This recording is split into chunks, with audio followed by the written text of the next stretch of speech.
our meeting, open our meeting with the karakia. Tracy, can you lead us through that?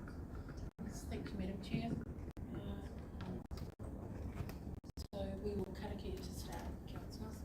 Whakataho ki te urui whakataka taho ki te tōna kia makini kini ki uta, ki mātaratara ki taho. I haki ana te atakura, I teo, I hoka, I hauhu, ti hei maurora. Thank you. Councillors, welcome to the council meeting for the 29th of June, 2023. We'll move. Microphone. Our quorum is 7. It is 7 or 8 because it's 14 minutes. It's 8, isn't it? Is it half or is it 1 plus half plus 1? No, it's 8. So that's right. Thank you. Yes, we do have quorum. Good spotting, though. Councillor Smith? Yes. Madam Chair, we will of course have to keep an eye out if councillors leave the chamber So you're locked for in. necessary reasons, but they may in fact leave the chamber at decision-making time. So we will be mindful of that. All right. Locked in. I hope everybody has refreshed themselves prior to commencing. All right. Okay, so in terms of apologies, we have apologies from Councillor Graff, Councillor Downard, Councillor Kneebone. We have apologies for lateness from Councillor Strange and Councillor Hodge and Councillor Mahuta. All those, do I have a motion to accept the apologies? Councillor Nicol, and a second, Councillor Marr. All those in favor? Opposed? Carried. All right, we'll move on to confirmation of the agenda. We have a sizable agenda in front of us today. A number of key items that have been underway for quite some time for council, so really looking forward to making some good progress on those. I do want to note for councillors that item 9.7, which is the Lake Taupo, future of the Lake Taupo Protection Trust, we are going to move that item forward to straight after. It'll be the first item of business after the minutes, and that's just timing of availability of participants in that matter. So do I have a motion to accept the, confirm the agenda? Councillor Cookson, second, and Councillor Marr. All those in favor? Opposed? Carried. Disclosures of interest. Any disclosures of interest for items that are before council today, or new disclosures for the registry? No. Good. All right. Our first item, we have a petition for Save Matarangi wetlands. And I believe we have a petitioner online. Yes, I hope so. Can you hear me? Is that Peter Collins? Yes, it is. Kia ora, hear me kia ora, okay? and welcome, Peter. All right. Thank you. So, can I start now? Yes, So, absolutely. okay, thanks. So firstly, I wanted to actually thank the Waikato Regional Council for investigating this matter, and actually also for putting a stop work on that work that started over a year ago. So thank you for that. And the petition, I think it started really as just local residents that were questioning what was going on, and also holiday makers that were also arriving and seeing what was going on. So a lot of questions were being asked, and various answers were being filtered through. So, yeah, it really was in response to the devastation that was caused to this wetland, and so the petition was put about to see just was there a large number of people in the community, and it snowballed from there with way petitions work. This is the first petition I've done, so I'm not an expert on it by any means. So, You're doing fine. Oh, thanks. Really, you know, it's highlighted to what an important wetland is. I mean, been 20 years coming to Matarangi and living there for a few years. So to see that rain recently and to have flooding in Matarangi was hadn't really been seen before. I mean, it's such a sand porous kind of area. So all this highlighted the importance of a wetland, and I think really the result we're looking for is going to be hopefully going before the court soon, and we'll have it reinstated in some way that in years to come it will you know, regenerate itself, but with the help of experts and ecologists that can give the parties involved guidance to achieve that. Yeah, it's really the petition was put together to help protect such an important area, and I think it does. You know, I think the public was really at a point where, you know, enough's enough. We've lost a lot of wetlands throughout New Zealand. You know, they sit on private lands, and people get to a point where they think they've got some right to destroy something that's, you know, of an importance for everyone. So this was particularly almost like it was so incredibly dense. The bush was just like so many pungas and ferns, and the trees in there, and the bird life was just phenomenal.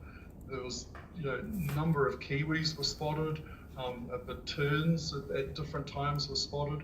You know, when I first saw it getting cleared, which was the start of it, was a reasonably small area, around about half or the size of a football field, and the bird life was just going mental. There was just all this screaming and stuff going on, and this was right in the middle of our, you know, the country was all in a lockdown, and you know, I just biked down and had a look and to see what was going on, and you know, this bird life's all being displaced, and then it somehow, with different lockdowns and confusions, I think people that are not in work in councils, as well as all companies, were, you know, in lockdown except for some essential workers. This clearing happened fairly quickly. You know, I felt a certain responsibility because I'd gone away on a long trip to the South Island. I'd spent 4 months in the South Island, but when I came back and I'd seen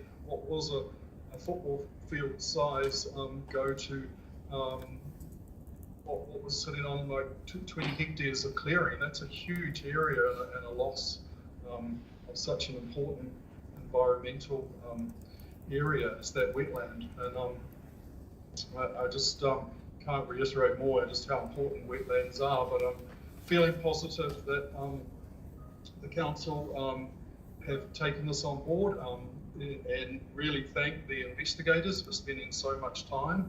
It wasn't just a quick investigation. This has gone on for a good part of a year. So, you know, I'm feeling really positive that the courts will, you know, come to the party and figure out a way of reinstating the area to get it back to where it was. I just don't see that there's any room for development within, around and close to important areas like wetlands.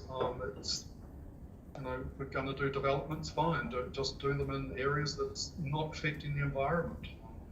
And this is a really important environmental area. So yeah, if there's any questions, or it's probably about all. Yeah, I'm humbled that the petition reached that number. So yeah, thank you. Thank you for that, Mr. Collins. Really appreciate you taking the time to come and speak to council today. As you've noted, this is a matter before the court, and so I won't, I hope you understand that I won't open it up to questions, because we do need to, be cognizant of that it is a matter before the courts at this point, and so we need to allow it to work its way through that process. But I do appreciate you taking the time to speak with us today. I appreciate the depth of feeling that has been expressed by the community in engaging with this petition, and appreciate you bringing it before us. So thank you for your time today, Peter. Thank you. Okay. But, All the best. thank you. All right, councillors, we'll move on to, sorry.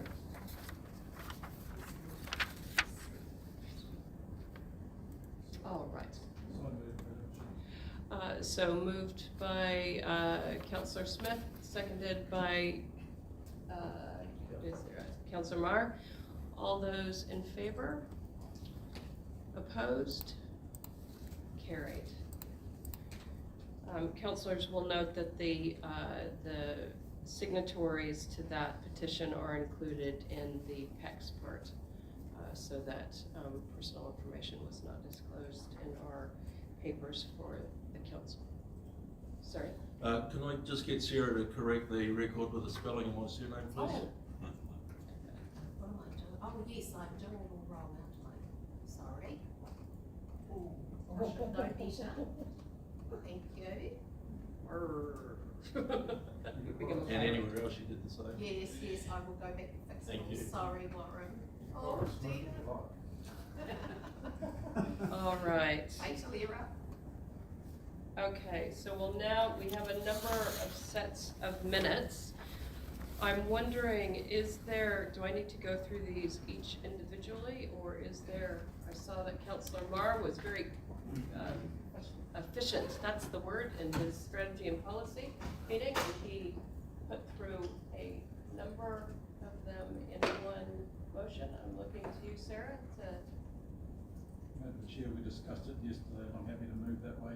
Where are we going? Sorry, we're trying to put through a series of minutes in one That motion. was just for the ones to be received, not for the ones to be. All right, so the ones we are confirming, we do one at a time. All right, okay. All right, so we've got the council minutes for, sorry, I'm just trying to catch up now. 27th of April, that's on page 11 of your agenda. Do I have a mover that those are a correct record? Councillor Hughes, do I have a second? Councillor Cookson, all those in favor? Opposed? Carried. All right, so are you going to tell me which ones were confirming and which ones were? Yes, so that one on the list of all confirmed. Confirmation and everything else. These are all to be as correct, And then when you go to but I need to do those individually. Yes. Okay. All right, we'll work our way through then. So the next one is 7.1, which is the CIRC committee. That's on page 25. We are confirming. So I would move a motion that all those that need confirmation be confirmed. Are we able? Well, I. Do it in block. You can do if you want. So moved. Okay, I thought you said we were confirming we had to You do might it not. individually. So we call it, Which is it? If we are confirming, do we have to do them individually, or can we do them in a block? You can do all the minutes to be confirmed in a block if you wish. All right. As long as you're aware of which ones they are. Okay. Everybody's satisfied. So I can I'll read out the list of the ones we are confirming as correct. Those include the Chief Executive Employment Remuneration Committee of 26 April 2023, the Strategy and Policy Committee 3 May 2023, the Environmental Performance Committee 16 May 2023, Finance and Services Committee 17 May 2023.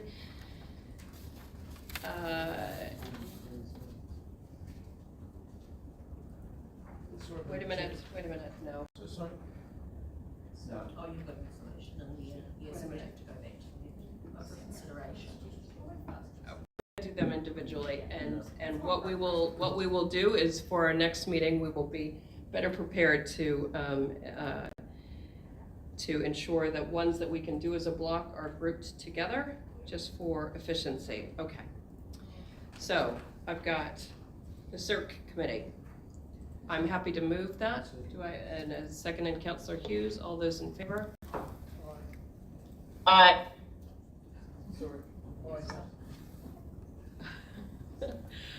Opposed? Carried. Okay, I do want to acknowledge that we have been joined online by our well-traveled Chief Executive, Chris McClay. Welcome back, Chris. Good to see you virtually. Yeah, just to confirm I am back, and I had a marvellous time, thank you. So I'm going to lead the running of the meeting, as you know, to Tracy, but I'll be here if you need any assistance. Great, thank you, Chris. Okay, so next one, strategy and policy. So there is a recommendation for consideration. So what we are doing is confirming the section A and noting that one of the items, is it one or two of the items are coming? It is one item, Madam Chair, section B, which is the review of our significance and engagement policy. All right, and that will come back. So Councillor Nichol, Councillor Marr, all those in favor, opposed, carried. EPC, we have a mover in Councillor Dunbar Smith, a secondary in Councillor Cookson, all those in favor, opposed, carried. Finance and Services, the 17th of May, there is another recommendation for consideration, that being the section B item is the financial performance monitoring and forecast as of 31 March. So is that coming up in a?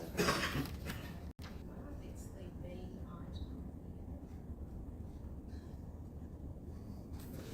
You happy to move that, Councillor Hughes? Councillor Cookson, happy to second? Sorry, can we just get that up on screen so councillors can be very clear? Yeah, that's the B recommendation there on screen. Starting at 3.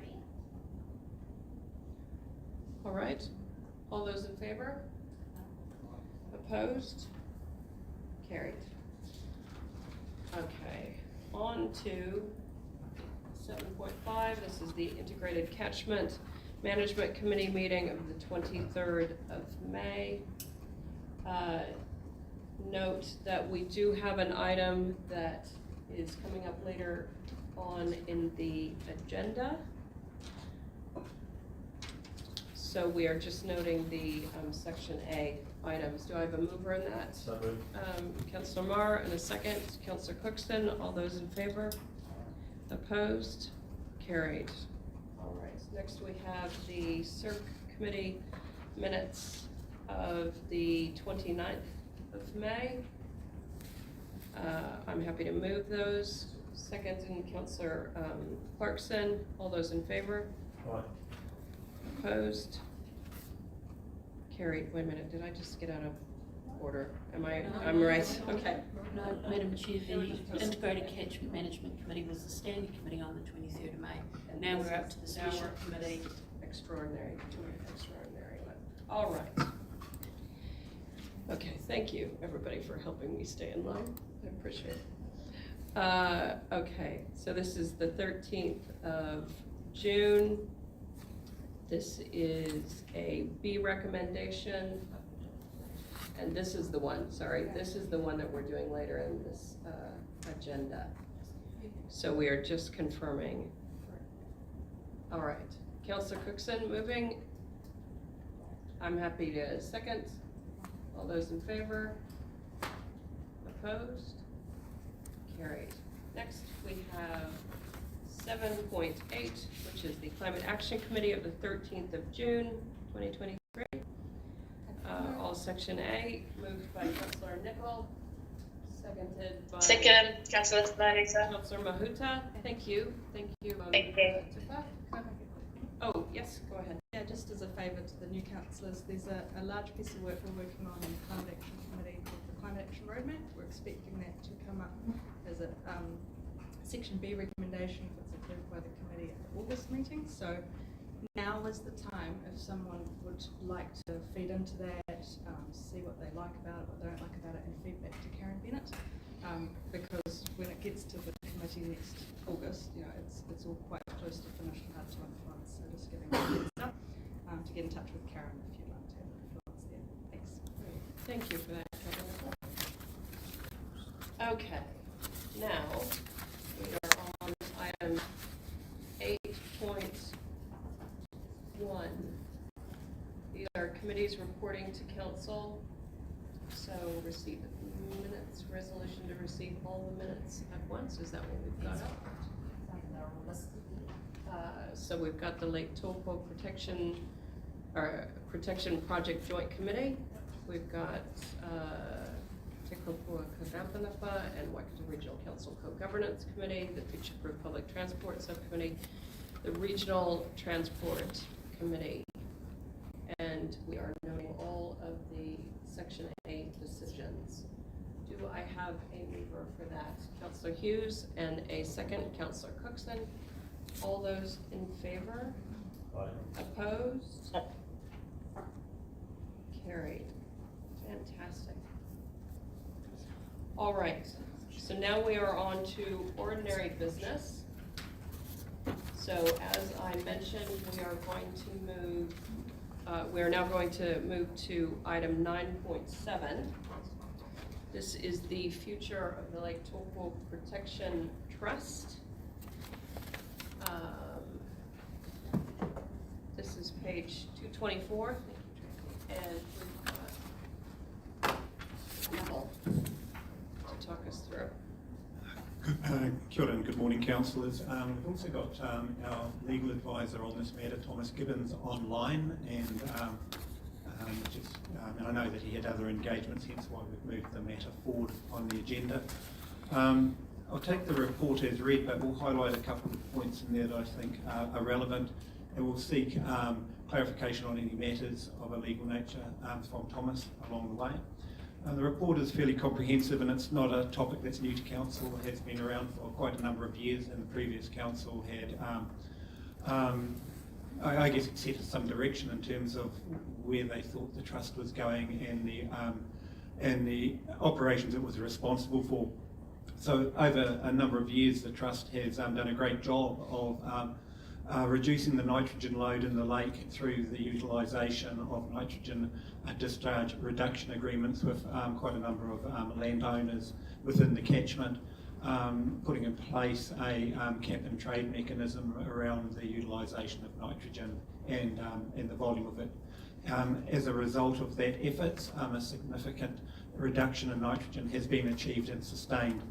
The trust was originally due to wind up in 2019, but has received extensions on 2 occasions now. Those extensions are due to come to an end at the end of this month. So for the next day or two, the extension is due to conclude.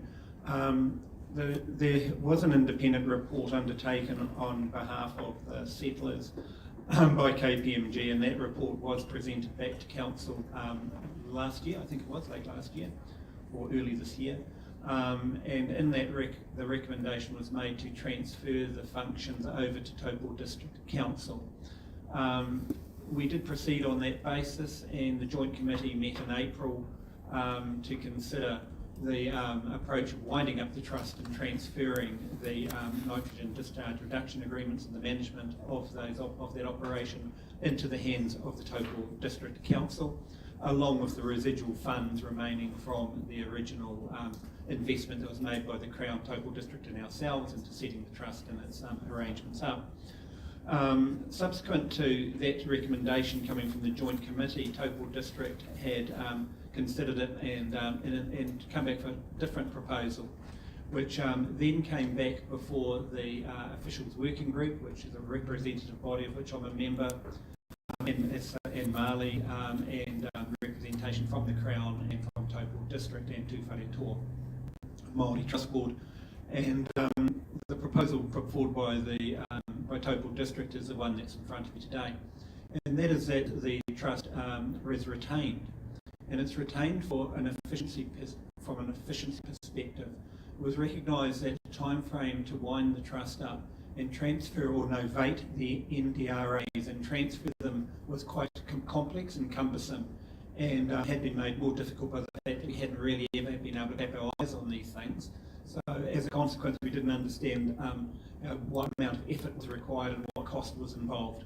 So under the proposed arrangement, the trust still remains, but it becomes the sole trustee of this trust is now Taupo District Council. So it remains as a vehicle more than anything else to enable the efficient and ongoing management of these agreements, that the existing trustees are retired and their retirement becomes effective from 1 July. Taupo District holds sole responsibility for the management and maintenance of those agreements, and changes will be made accordingly to the trustee, to the project agreement, and all the other legal instruments that have previously been utilised to manage this project through to the point we've now arrived at.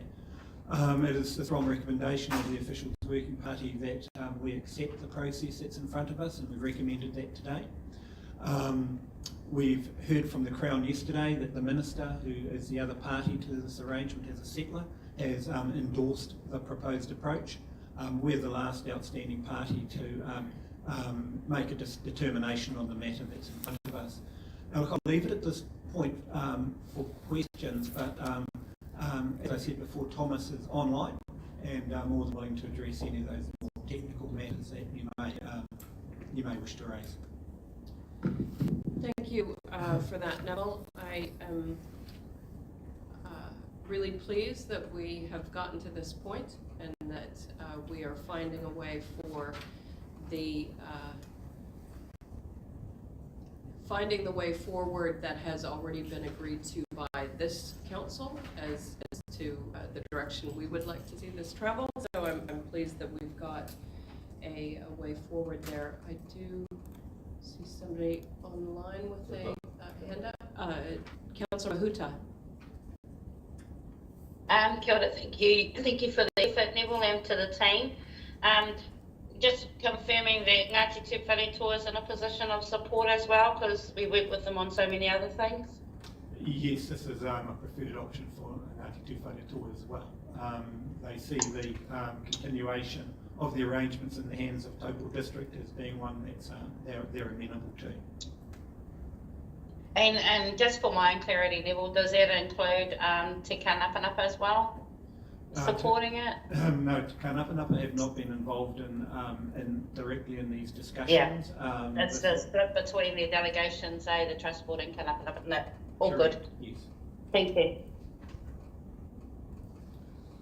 All right. Are there Councillor Marr? Just very quickly, and noting that we have had information on this right through our term, so thank you, and I'm in support. Have we had any feedback, further feedback from Councillor Downard? Just noting his absence. Not directly to me. I don't believe Marley has either. She's not indicated she has, so no.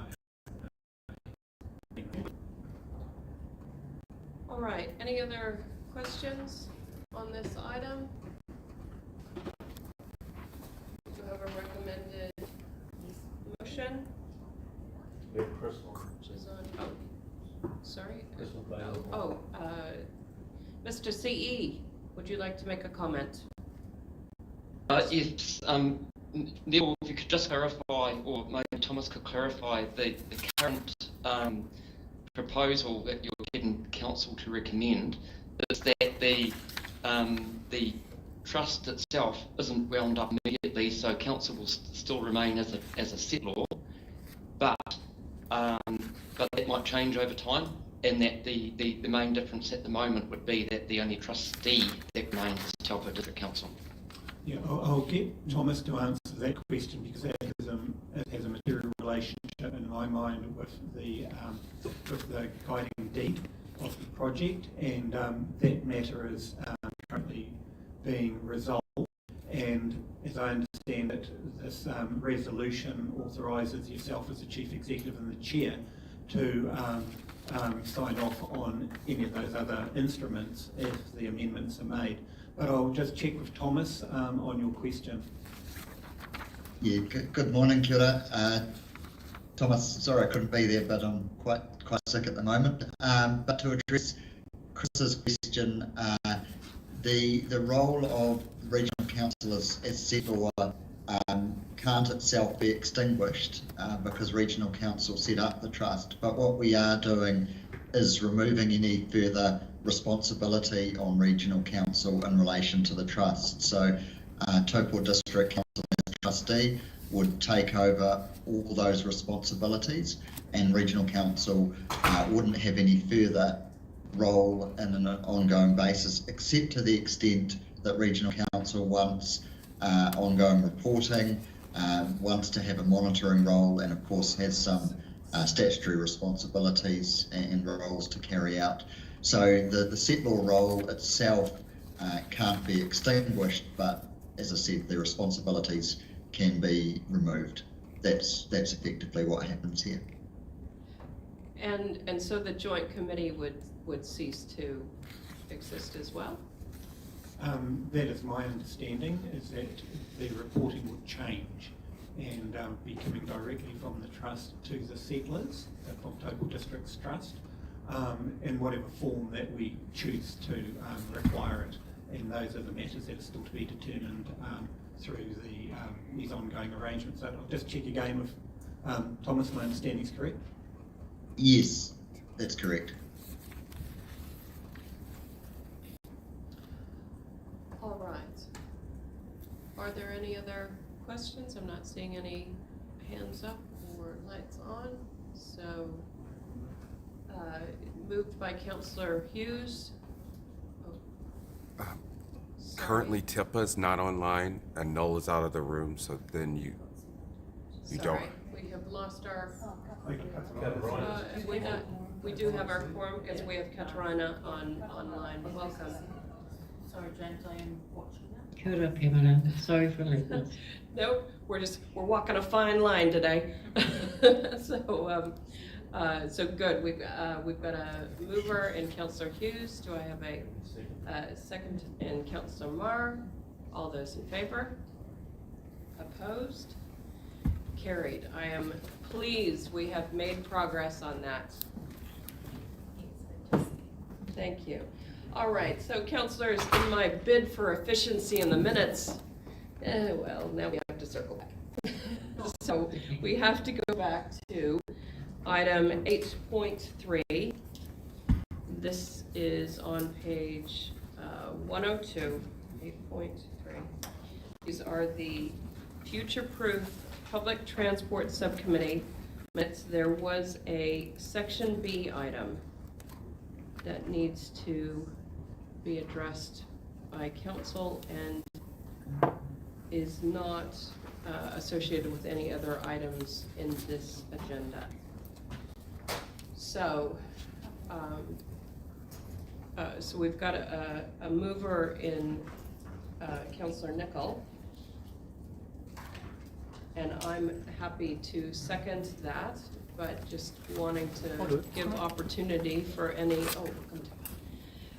any questions or points of clarification. We do have Mark in the room. Councillor Smith. Thank you. So if I look at this properly, and tell me if I'm wrong, Mark, Waikato Regional Council works with Waikato to submit a review appropriate level 3. And Waikato Regional Council adopts the option of operating Te Huia. What's the cost in that?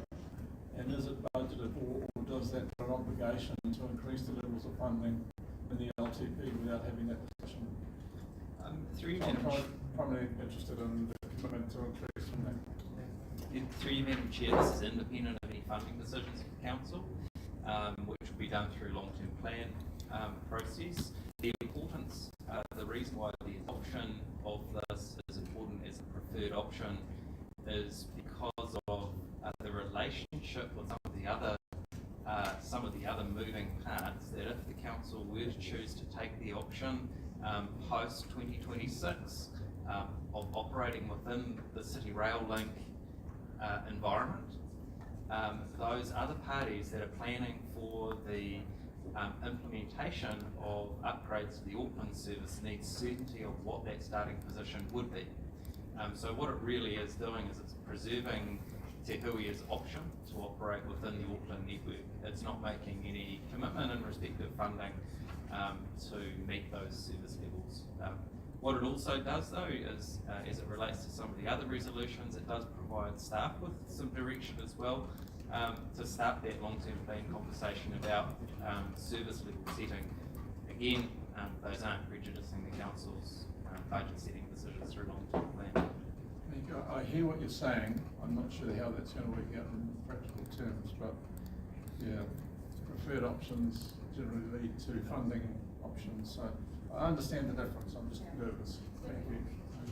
I'm just noting that the item E on that is talking about a detailed business case being put forward to the LTP. So I would assume that that's the position in which that funding is either advanced or otherwise. That's where it would be. Just to point though, that's a business case for rolling stock replacement, which we saw was the, so it's not necessarily the running of, the running of or the implementation of the actual. So councillors, I'll just give confidence that there will be comprehensive story told with regard to all of the matters around PT and funding of that through the LTP process. So I'll list the specific in regard to to rolling stock replacement, as mentioned, the business case, as they always have done, have been integrated across the entire offer. And just because there is a business case doesn't necessarily mean it gets funded. Right. It's just doing the detailed gathering of information. My concern, Madam Chair, is the unintended consequences of not doing everything at the same time and therefore doing it in parts can actually bind a future decision, and I'm very nervous about having seen that happen elsewhere. Thank you. Madam Chair, we are very mindful of that and will highlight those other matters of sequencing and funding ramifications. I may be overaware, Madam Chair, just to again provide that bit of confidence. This can work in both ways in respect of the material that was endorsed by the PT subcommittee and the work that was done in the lead up to that, and that the study actually, which has been called an addendum to the business case, as you know, they're effectively technical studies, confirmed several things, and one of which was that within the Auckland operating environment post CRL, there is optionality around service levels. The key thing here is really that were Te Hui to continue within the environment, the terminus upon opening of the City Rail Link would be the Strand. That's really the key matter here, and there was obviously pros and cons around different terminating points. The other piece of information within that, which is important, is that there is option over time within that operating environment for this level of service for inter-regional services, Te Hui or something else, to operate up to every half hour. And again, that was a really important component of the investigation that was undertaken. That was really the source of that drove this work was if Auckland's frequencies are going to double after the City Rail Link opens, how is Te Hui going to operate within that environment? And that's really what this piece of work provides some certainty over. Yeah, I just support what Mark's saying. This is, I see this as a network planning option, and if we don't do this, then we don't know we don't have any certainty over the projections, financial projections for the future. And as Mark alluded to the other day, it may open up the opportunity to help Auckland City to actually contribute to the operation of Te Hui as well. So I think we just have absolute support this and go ahead with it. All right. We have a mover and a seconder. All those in favor? Opposed? Carried. All right.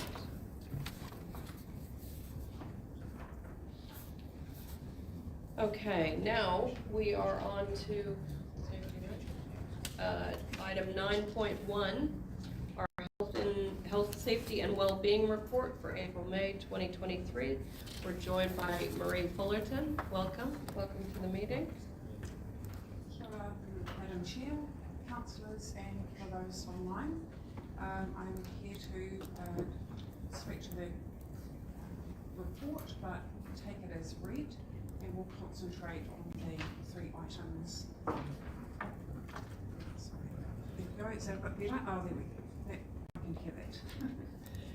The first one is an issue that we had with our in-reach devices, and I brought one along so that you can get a bit of an idea about what this is. It's a satellite device that staff either wear on their person or on their hip, and it provides a 24/7 monitored service for staff safety, so they can call an SOS or help.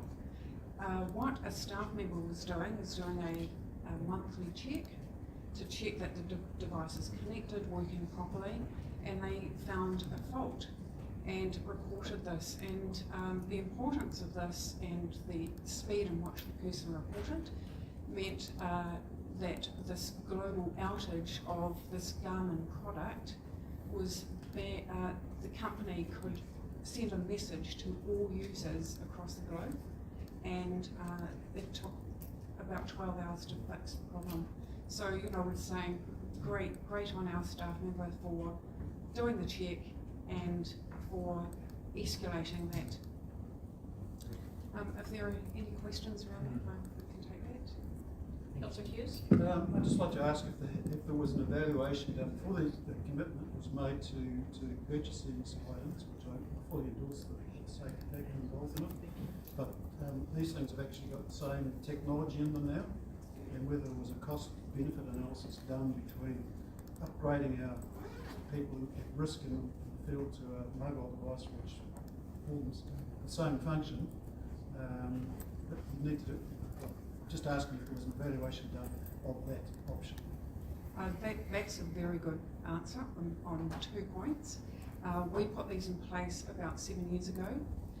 Just 7 years ago, we went out to tender, and at the time in the market, these were the best products. They're still a very good, solid product in terms of monitoring worker safety. So there's a difference around public monitoring and being able to use their phone to get help, and what happens in a work situation. Having said that, we have a data and communications resilience project underway involving our civil defence, IS, health and safety, and all devices that we're currently using, and looking at how in a situation such as Gabriella, how we might respond, how we can assure communication continues for any telemetry that's happening for water levels, voice communication for staff. We've met with our one New Zealand scientist who has indicated that full operation of a satellite system within a phone will be a couple of years off yet, and isn't sure how that might transpire into a work situation.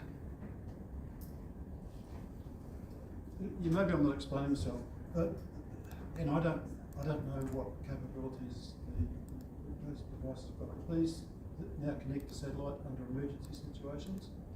And I'm just saying, one device rather than 2 should be more efficient. But without looking at the numbers, I can't comment further.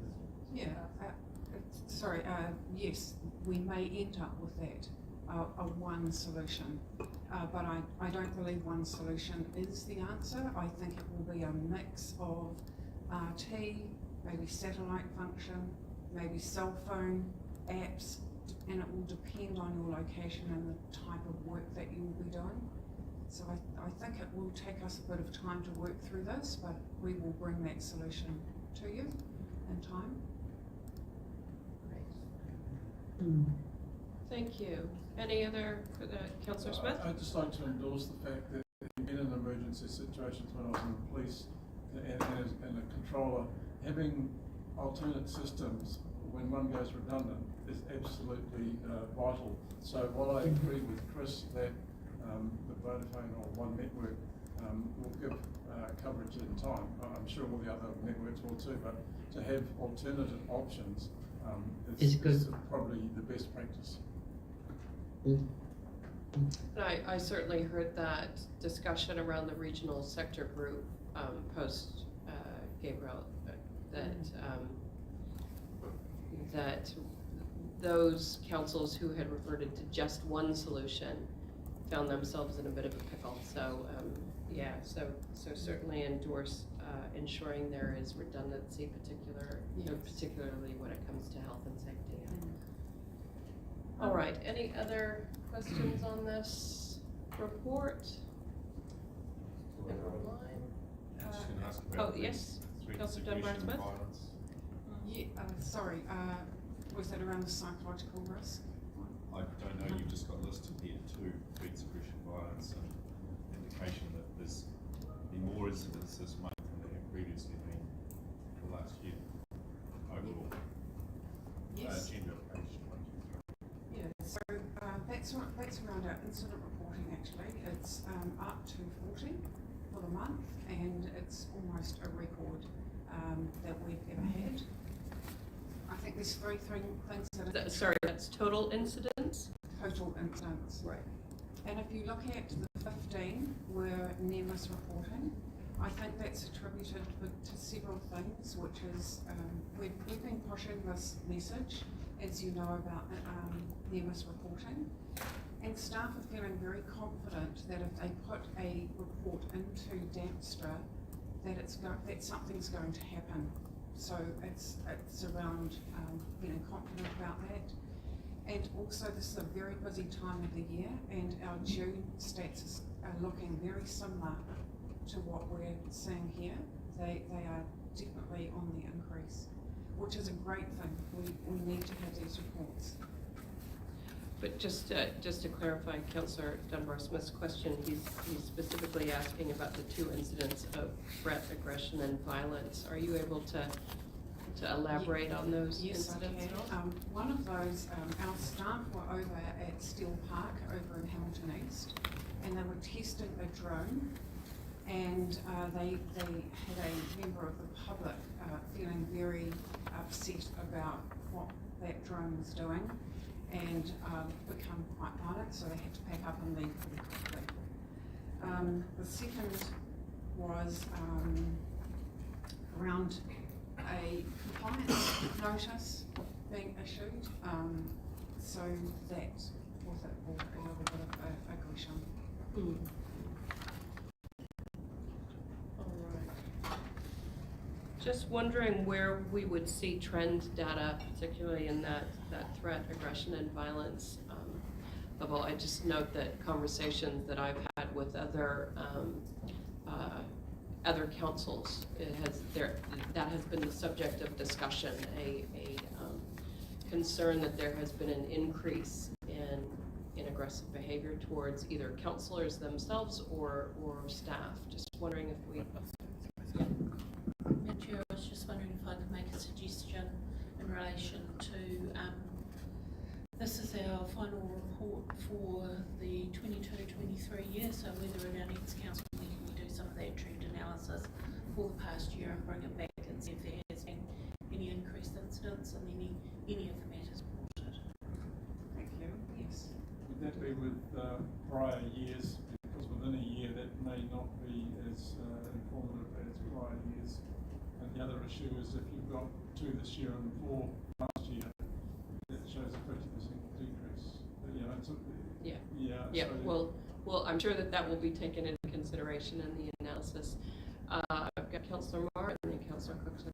If I can just go back to the drone incident, 1, were police involved, but 2, do we have working rules around the drones? And obviously there are aviation rules and also public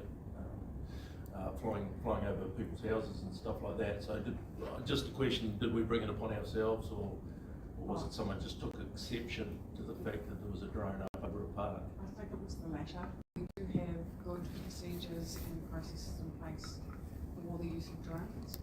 Yes. And so I think it was just a member of the public who was aggravated by spying on me. Through you, Madam Chair, so we've tested the drone in Steel Park that we used for the last 5 or 6 years because it is a public place, you can fly. We've also talked with Hamilton City Council as it's a public reserve and you are able to fly, and it's really calibrating the drone for the environmental monitoring team out in the field. So we've done it for the last 5 or 6 years and it's the first time we've encountered anyone who's felt a little bit agitated. Councillor Cookson. Thank you, Madam Chair. Mine is, I've already brought this up with Stuart Brown, but mine is just being very aware when you're engaging with the community at the moment that they are getting tired and they've been wet for 9 months and they're going to get rate increases in the next little while. And when you come to a property and you're getting rated and you've got more water than you've ever seen, I think you just got to be very careful how you engage with the community over the next 9 to 12 months, that you're not going to get a double, a shot over the bow just for turning up, and not that they're deliberately wanting to be aggressive, but the most probably There's some short fuses. Yeah, and that's all I'm trying to warn you. I just want you to be aware that they aren't people that want to be angry, but they're so frustrated and confused at the moment, and I think you just got to be aware of that. Yeah, thank you. Thanks for raising that. All right. Do I have a mover to accept the health and safety report? Councillor Smith, second. Councillor Dunbar Smith. All those in favour? Aye. Opposed? Carried. All right. Now the next 3 items are all sort of interrelated. We're on item 9.2,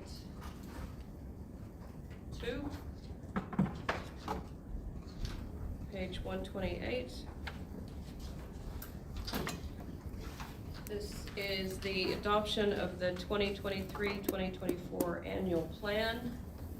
We have Janine Becker to talk us through this item. Over to you.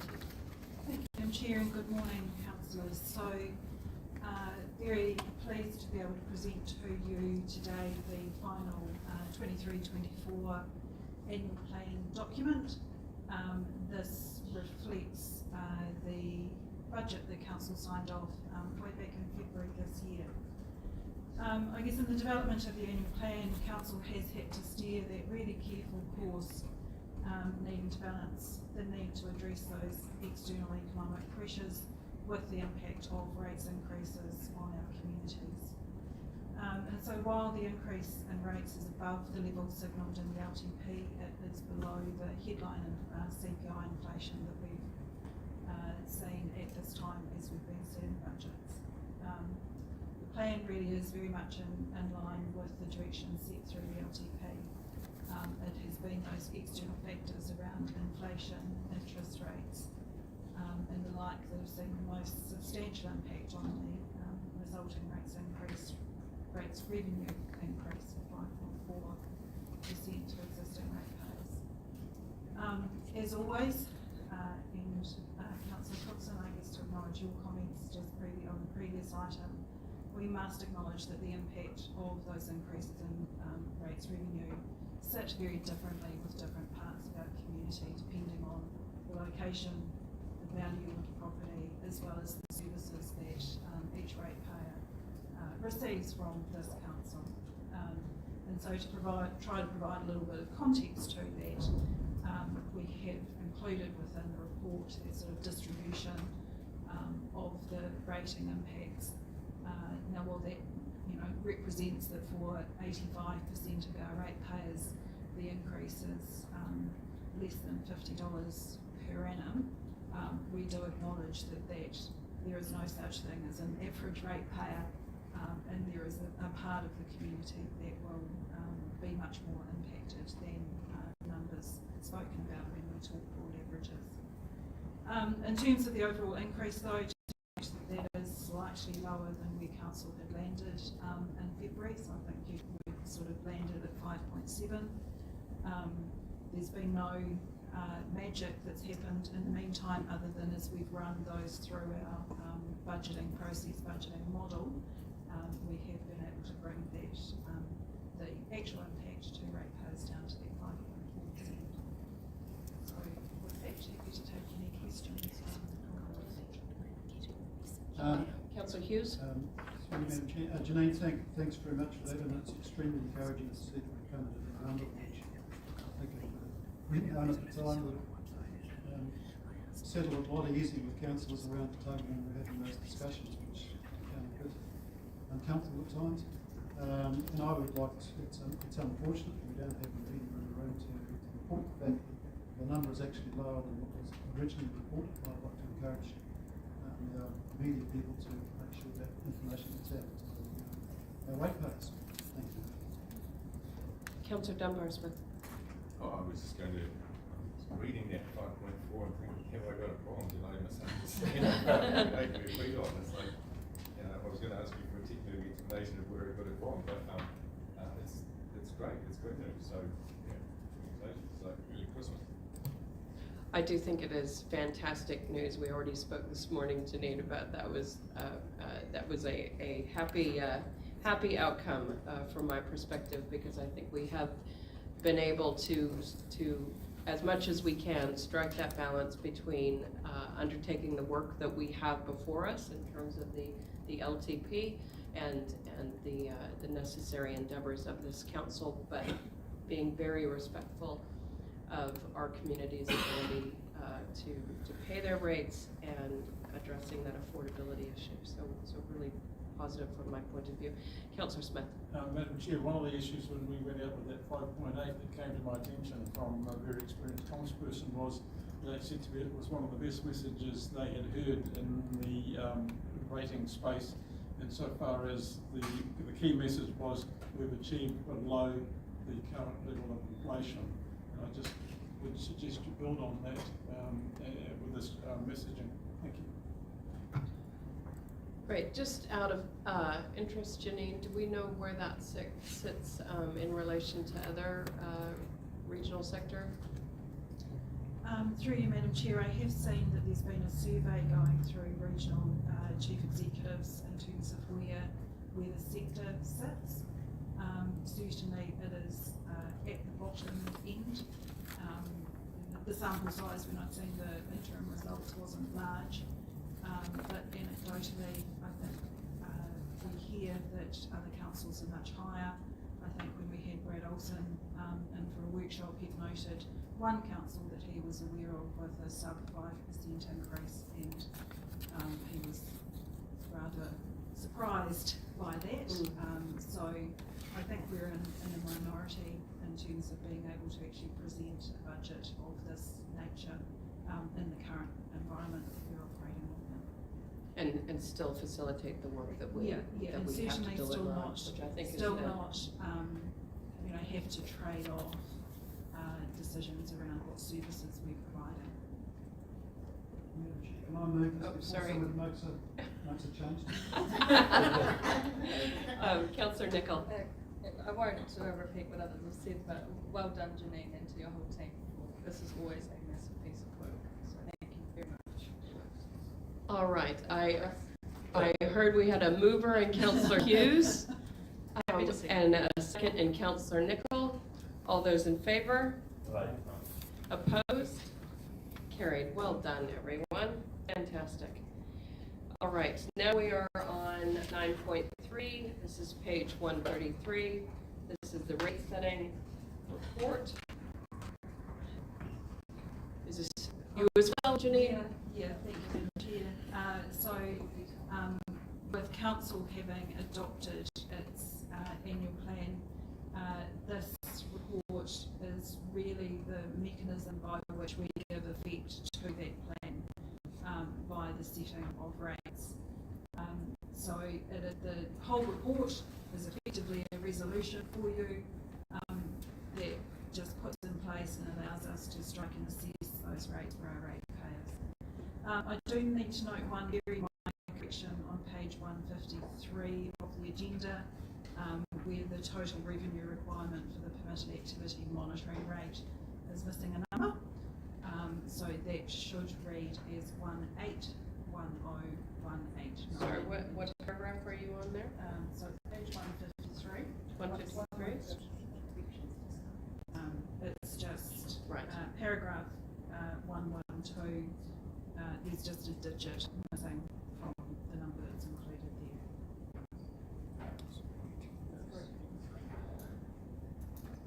All right, we've got those corrections.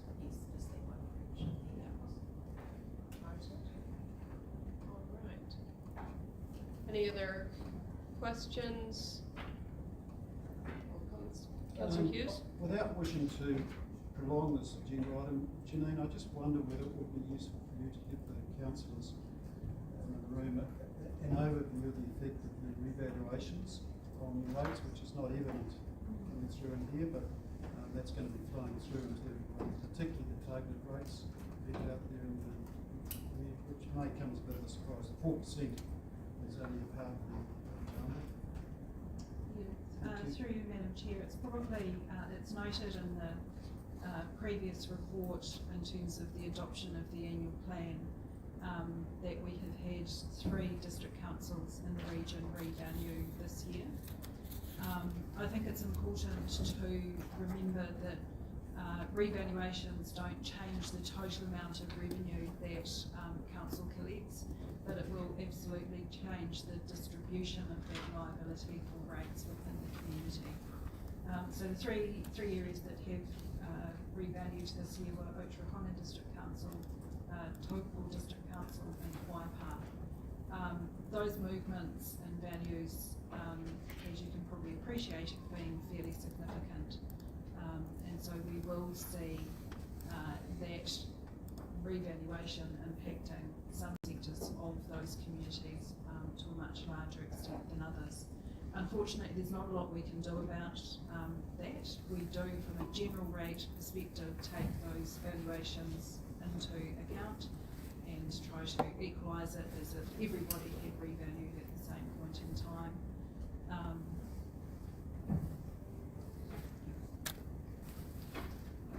All right. If there's no other questions, do I have a mover that the report is received? Councillor Hughes, second, and Councillor Nicol. All those in favor? Aye. Opposed? Carried. All right. Now, did David? Yeah, we've got the adoption of the, this is 9.4, but I don't know that the auditor is with us. I think staff are just trying to trip into it. All right. Well, we'll come back to that one then, shall we? Okay, so we'll move forward to item 9.5. Well, first of all, do I have any indication of how far away he is? Is he just in reception or is he out of the building?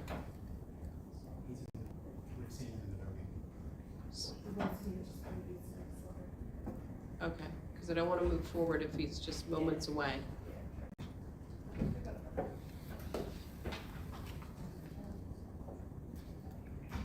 All right, well, we'll hold tight until we, should we do that? Should we take a, yeah, we'll take 5 minutes and come back. So we'll just adjourn.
All right, so we will reconvene our meeting, 10:44. So we are, we still haven't tracked down the auditor, so we will move forward to item 9.5. This is the notification of proposed regional coastal plan. This is on page 197 of your agenda packs. Ooh, she's been a long time coming. Long time coming. I'm really pleased that we have this item before us today, and we are joined by Bruce McCullough and Chris Strait, people who have been going through the long haul. And so I'm going to just turn it over to you. If there's anything you would like to speak to with regards to this before we open it up to councillors. Perhaps thank you, councillors, and thank you for the opportunity. Good morning. We're just presenting the proposed regional coastal plan to you for your approval to go ahead and notify in accordance with the requirements of the RMA. The proposed plans have been attached along with supporting section 32s to the report. It's been reviewed over a number of years following pretty intense consultation with a wide range of stakeholders, iwi and the community. So it's been a big effort by the team and by councillors. Thank you. Appreciate all the hard work. It's anticipated that once we get your approval, we'll be notifying in mid-August for submissions, for public submissions for parties. Great. And yeah, just want to, if I can, speak a little bit to this before we open it up to councillors. I mean, notifying a plan is a significant matter for a council. And a significant matter that happens within a triennium, and of course our decision today when we progress with it, it's building on work that councils that came before us have done, councils that came before them have indicated, and obviously work of this council during this triennium. So just wanted to acknowledge all of the governance level input into this process. We, our coastal marine area is a third of our region, so this is not an insignificant piece of work, and we have the process we've just gone through is updating a coastal plan that was made operative back in 2005. So this revamp, this reassessment in terms of what our communities and what our region needs was long overdue, and so I'm pleased that the culmination of many hours of work from staff, councillors, our communities, and consultants has brought us to this point. Now we know that when we notify a plan, despite our best endeavors, we recognize that we will not have it 100% correct. When we notify a plan, that is when our communities have that opportunity to formally lodge submissions and give us their view on what we might need to consider in order to make this fit for purpose going forward. I also want to acknowledge that this plan is taking into account 22 iwi planning documents that were lodged with council, so there has been significant engagement with our iwi partners to get to this point. We have also had significant engagement with the community.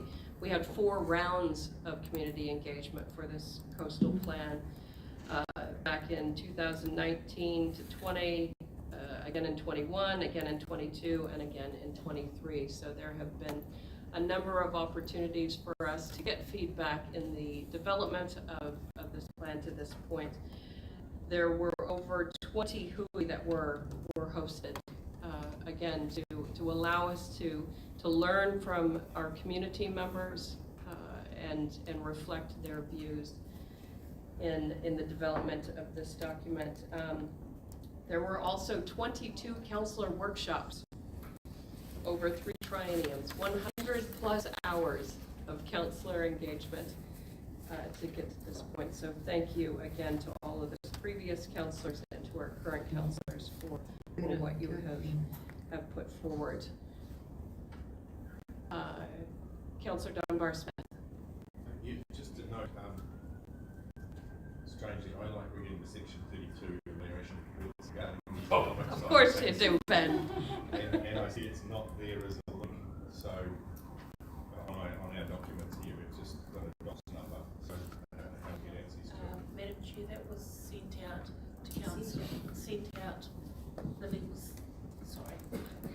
was sent out to councillors on Monday. There are 961 pages for your reading pleasure of that report. We had made the email still coming, Councillor Smith. We had made councillors aware that was coming with the 2-day statutory time. We need that to get the document in shape. Councillor Smith. Madam Chair, I've watched this evolution of this document from afar with some interest, and particularly for our West Coast community. I'm not sure if there's anyone that would desperately want to move it, but I would so move to get this underway and congratulate all those who have taken part in it previously to bring it to this stage. And as you've already highlighted, this council has the opportunity to spend the work of accumulation of a huge amount over a long period of time. So, and we probably will be the next planning before we even get to deliberations on it. So, congratulations and so moved, Madam Chair. All right, we have a mover in Councillor Smith. We have a second in Councillor Hodge. I'm going to go to Councillor Marr, if you'd like to make a comment. Thank you, Madam Chair, and I'd just also like to congratulate all the staff and all the work and effort that's been done on this. Could I just do a really quick outline on the items that are going to come a legal effect once we notify?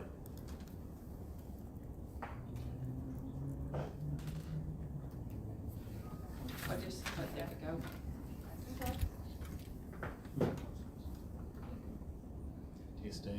Testing. Nice. Thank you for that question, and I did jot down a few notes in case we had that.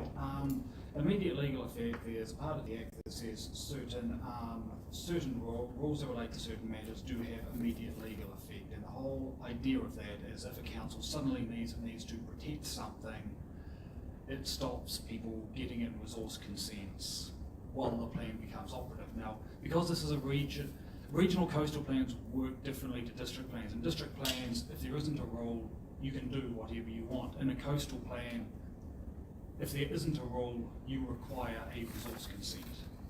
So when I did have a look through it, there's really not very much that changes.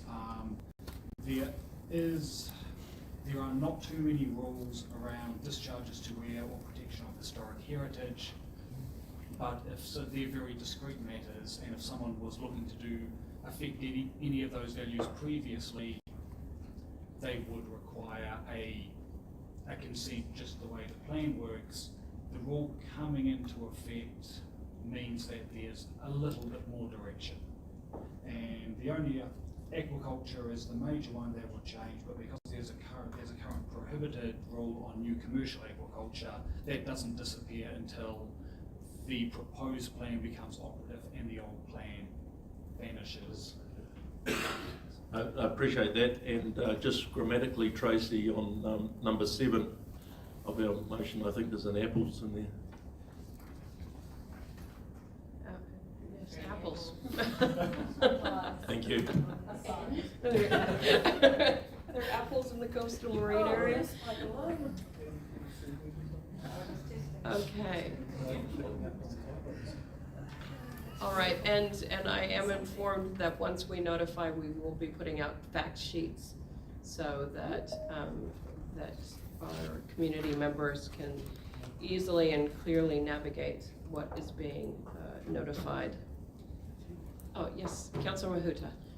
Just seeking, I guess, a potential for the TAs, what restrictions or new conversations we'll be having with them given the changes. Yes, we have had we've had conversations with, I will say all of our coastal TAs over the 4 phases of engagement, and they've raised certain matters, and yes, I think we will be expecting submissions from all of them, and if they request information or a conversation around how certain parts of the plan will work, then we'll be open to that for them. I saw Microphone. Oh, sorry. Just saw some of the work they're trying to get ahead of, and I thought, well, that's going to end up coming back through the coastal plan. So. Yes, and there is quite a lot in the plan, and a lot more in section 32, talking about the need for integration with the TAs across that coastal boundary. So we do want to try and make the plan work as well as we can for them and for the communities. Awesome. Thank you. All right, if there is no other questions, we do have a mover and a seconder. All those in, we've got a seconder and Councillor Hodge. All those in favor? Aye. Opposed? Carried. Well done, everyone. And I am going to, before we move on, I want to acknowledge again all of the work that staff and consultants have put into this, and I am going to thank you by name. So thank you, Bruce and Chris, who are with us today. Also, Jenny Somerville, Mariana Tatai, Angelina Yang, Susan Brennan, Kristen Atkinson, Kenny Y. Mangan, Sarah McKay, Craig Briggs, Michael Townsend, and in terms of consultants, we have Shelley Monrad and Robert Broadnax, David Fizzackley, Angus McKenzie, and of course the legal team at Simpson and Grierson. Thank you all for your concerted efforts, your stick-to-itedness, your ability to see this through. I know it was a long haul, and I appreciate you getting us to this point today. Well done, everyone. Well done. Nice. All right. We will now go back to item 9.4. This is on page 156. This is the adoption of the 2021-22 annual report and annual report summary.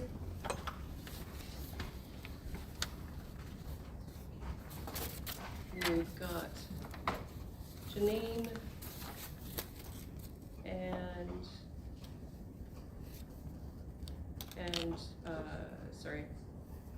David. Thank you, Madam Chair. So it is a pleasure to be able to finally present for adoption the 2021-22 annual report. Probably just a couple of key matters that I want to bring to Council's attention in relation to this adoption. Both set out in the report, but just an opportunity to highlight those. As we have worked through the audit process, one of the key matters that we've had to address is in relation to the valuation of our infrastructure assets. And so from information that was presented to our Risk and Assurance Committee back in August, further work has had to be done in that space, recognising the significant uplift in construction costs that have been experienced over the last couple of years. What that has meant is that we have recognised in the financial statements an uplift in those asset values of $72.6 million compared to the previous financial year. And that will flow obviously into the opening balances that we reflect into the current financial year. The background information to that was presented to the Risk and Assurance Committee last week for their consideration and endorsement, which occurred, but members of the committee may want to make some comments or observations on that. The other matter just to highlight is to note that in adopting the annual report today, we do have a technical legislative breach around our inability to have adopted this document by the 31st of December last year. So as noted in paragraph 8 of the report, there is a disclosure that's included in the annual report itself alongside our statement of compliance to note the reasons for that, particularly in terms of Audit New Zealand. So we've got David here on behalf of the team, their auditor shortage and the consequences of COVID-19. But with that, maybe a very quick word from David and then any questions from council. Thank you, David, Chair. you need to, yeah, there you Push go. button. Now we can hear. Thank you, Chair. I don't have an awful lot to add. We had a robust discussion last week, and the Risk and Insurance Committee, I think, landed on the right place, recommending to Council. Picking up on Janine's point about the lateness, the audit opinion actually does have a comment in it, basically saying we acknowledge that our report was completed later than than required by statute. So, so it's actually acknowledged in the audit opinion as well. I think what I would like to share most of all with Council is the Auditor General's focus has clearly moved to getting up to date, getting back to what things were like pre-COVID. There's a lot that's happened, change of jobs, shortage of auditors, all that sort of stuff. We're recruiting internationally. We have got an awful lot more auditors than we've had before. In fact, somebody told me I think we've got 60 more auditors than we had before, but they all obviously newer, and going through that training. 2023 year is definitely going to be a catch-up year. That's the intention, that's what we've been told to do, that's what the focus is for all councils. The OAG has set this expectation, and that is all councils need to complete the audits within the statutory deadline. That's the expectation. Obviously, there's going to be some difficulties along the way. It's easier said than done, but the intention is that. So the 23 team is already hammering Janine, asking questions, the audit plan's gone out, all that sort of stuff. And so the main thing I wanted to share with you was 2022 was a struggle year, part of the catch-up. 23 is going to be very different. So it's going to be less than 12 months, I certainly hope, before you're faced with another annual report. The next annual report won't be signed off, or the opinion won't be signed off by me. I've done 6 years with the council, and at the Risk and Assurance Committee meeting, the new appointed auditor was appointed. He's very familiar with the council, and Clarence and I will, obviously do all the handovers to make his transition as easy as possible. I think, Chair, that's all. The main reason I wanted to be here was, I suppose, I know it's just very late. I've been in auditing a long time, and I've never had anything quite as late as this. So I really just want to give councillors the opportunity to ask any questions that they wanted to. I just thought it was only fair that you're adopting a set of accounts so late, and I'm the other party to it. Nice. Are there any questions from councillors? Oh, sorry. Councillor Nicol? Yeah, just thank you, Janine. Thank you, David. I really appreciate the thorough discussion we're able to have at Risk and Insurance. Going into reasons for the delays, going into the revaluation conversations, and from what I see here, it looks like we are being as transparent as possible about the reasons of the issues. And so just want to thank you. I've asked all my questions that I've in Risk and Assurance and heard others discuss. Yeah, really nice to get to this point. Better late than never. Thanks. Just clarity on process. Did Risk and Assurance take time with the auditor allowing to take questions of the auditor. Madam Chair, perhaps I can respond in any details Janine can pick up. So there was a fulsome discussion at Risk and Assurance, probably longer than anybody had anticipated, to be fair, but the independent chair did so, and Janine, there were no matters that remained outstanding that they conveyed to you? Through the chair, so the independent chair of Risk and Assurance did put the matter of typically there might be some auditor, committee auditor aligned time, but the chair judged that wasn't required, but confirmed that with the committee as well as part of that process. Can I just comment too? I'd just like to support what Janine said. It was a very free and open discussion, quite robust, so I didn't see the need for a council voting time. No, just I'm not the chief. I'm just making sure that no one asked and it wasn't granted. So, over all other things, we checked, so just being legal.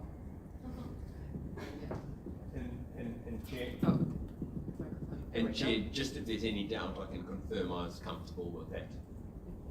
Thank you. All right, with that,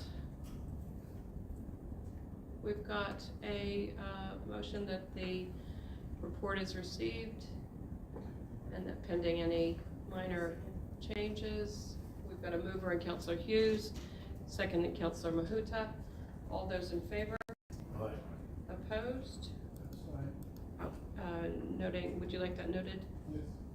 Noting that Councillor Smith has abstained. All right, motion passed. Thank you. Thank you very much, and thank you for your years of service as our auditor. Absolutely. Much appreciated. All right. Okay. Oh, we're just moving through, aren't we? Moving through. I like it. Okay, we are now going to go to item 9.6. This is page 202 on your agenda. This is the, this is the item that we referred to when we were going through the minutes that will come up in our agenda at a later time. This is that with regard to community and stakeholder engagement in the delivery of integrated catchment management activities. Pleased to see this before the council now. Director Ryan is down there at the other end of the table. Would you like to start us off? Thank you, Madam Chair. Morena Tato. Yes, so this is a paper that has come to Council via the Integrated Catchment Committee. And as you'll see, there was a consideration by the Integrated Catchment Committee around three different options in terms of the status quo, the recommended option that you see before you today, or a more informal option. What this was accompanied with subsequent to the meeting on the 13th of June was a workshop with the Integrated Catchment Committee to also consider aspects of the terms of reference in order to put something forward to you today, which is included in this paper in attachment 1.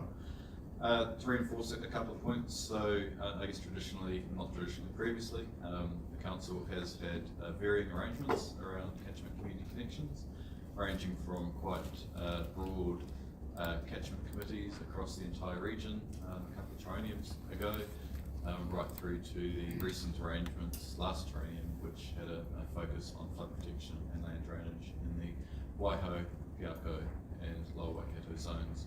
What we have today is I guess something that's similar to those arrangements from last triennium, but we have looked to integrate land drainage and flood protection with one committee for Waikato and one committee for Hauraki, particularly because ultimately they are one system, and it's important that those one system discussions are enabled to happen. And we do have multiple stakeholders that have an interest in both, so it enables a much more effective conversations and particularly escalation of recommendations through to integrated catchment management and council. The extent of the schemes is shown on page 204 and 205 of your agenda, just to give you an idea. And that has driven the stakeholders that we've proposed to be included in these subcommittees as well, particularly around district councils. We note, for example, that Hamilton City has been recommended for inclusion in the Waikato Committee, primarily because the growth work that's occurring within Hamilton City impacts the drainage areas that surround a lot of the city now, so it's important that there are some joined up conversations there. Madam Chair, I'm happy to take the rest of the report as read, and we'll open up questions. Thank you. Thank you for that. I'm looking to the chair and deputy chair of integrated catchment if they would like to make any further comments. Councillor Cookson? No, after, sorry, thank you, Madam Chair. After being involved and having the stakeholder engagement meetings and where community felt they want to be, and looking at cost of meetings and aligning that we have good communications and but lowering the cost of what meetings cost. I'm very happy to sit where it's laid, and I'll definitely move that we I'll move to for this motion to be accepted. Thank you, Councillor Cookson. Councillor Smith, as a deputy. Thank you for the opportunity, Madam Chair. I support that and will second it. For me, this is back to the future in some ways. We heard strongly through the election campaign from landowners, takers, ratepayers, and I know both Robbie and I have had communication and meetings and more meetings, public meetings, and this has been a very big for landowners.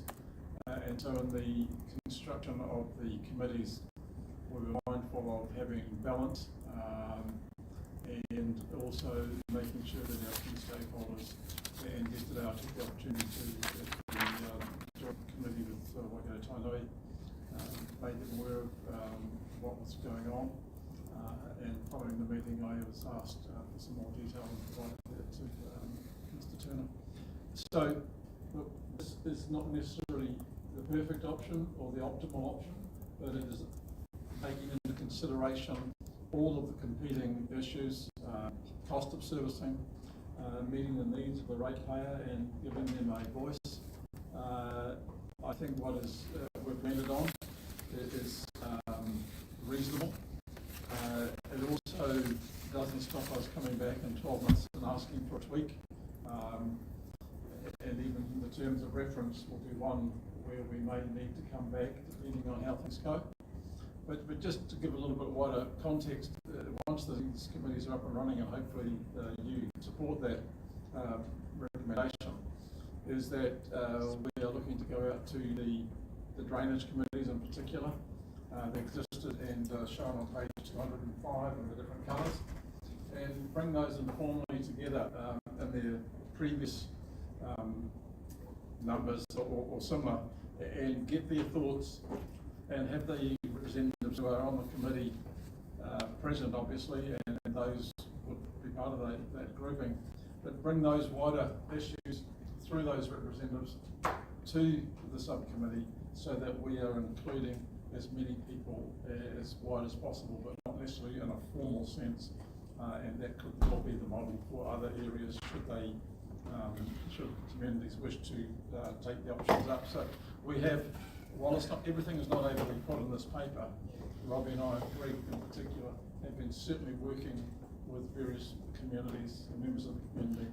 I know Robbie shared it, and I've shared it with the targeted ratepayer groups in the Lower Waikato, and the very favourable comments have come back. So, Madam Chairman, I ask for the support, and as I say, second the motion. Thank you.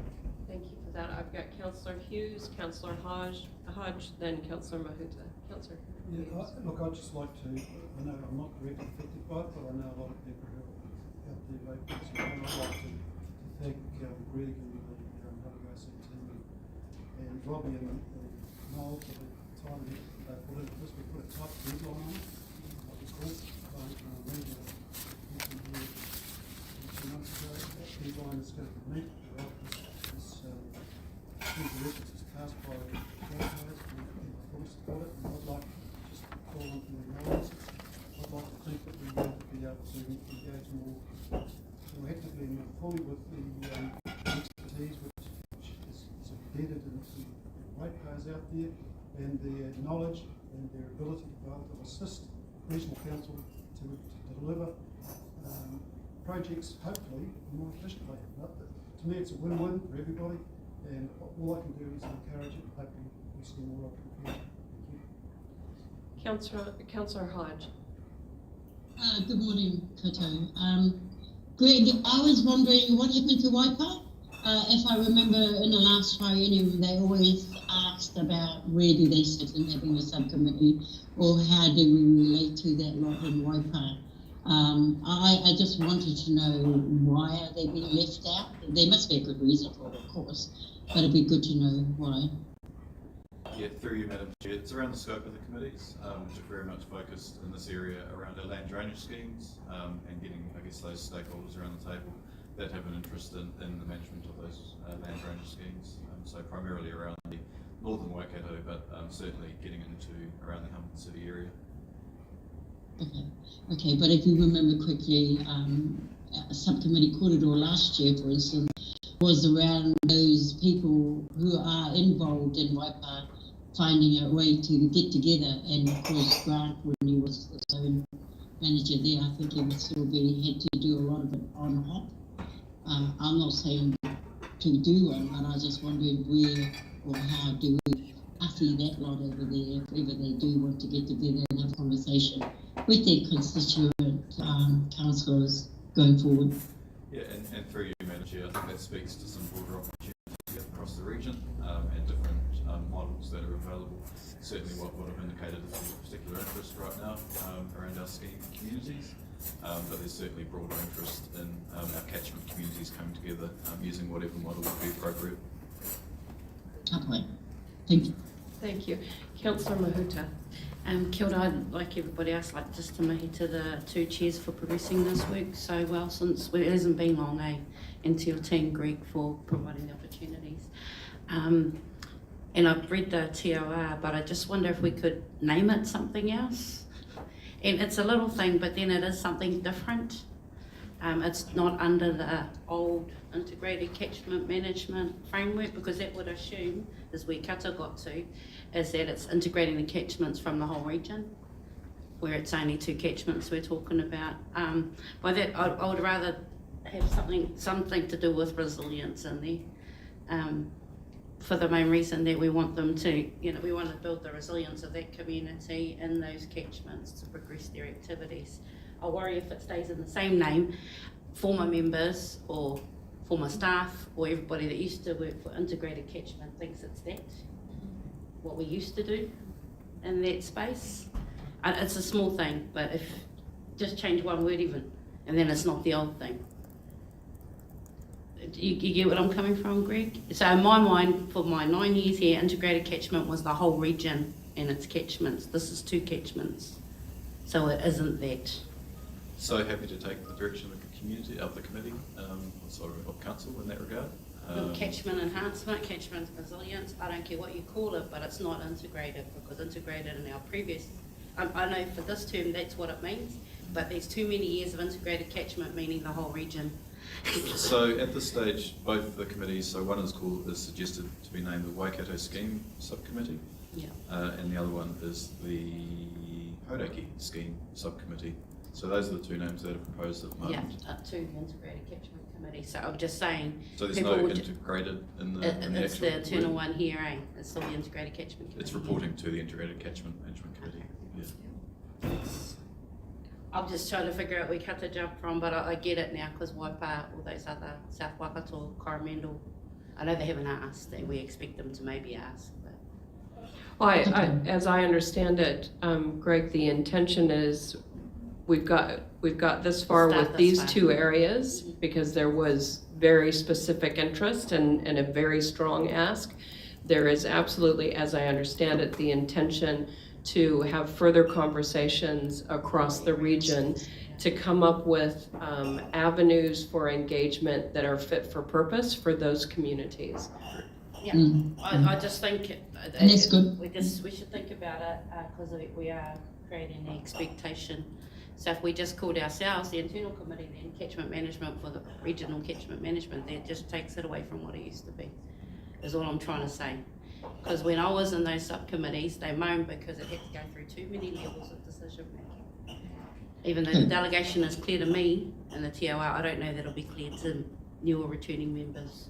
So just so I understand what's being proposed, the title of each of these subcommittees is what?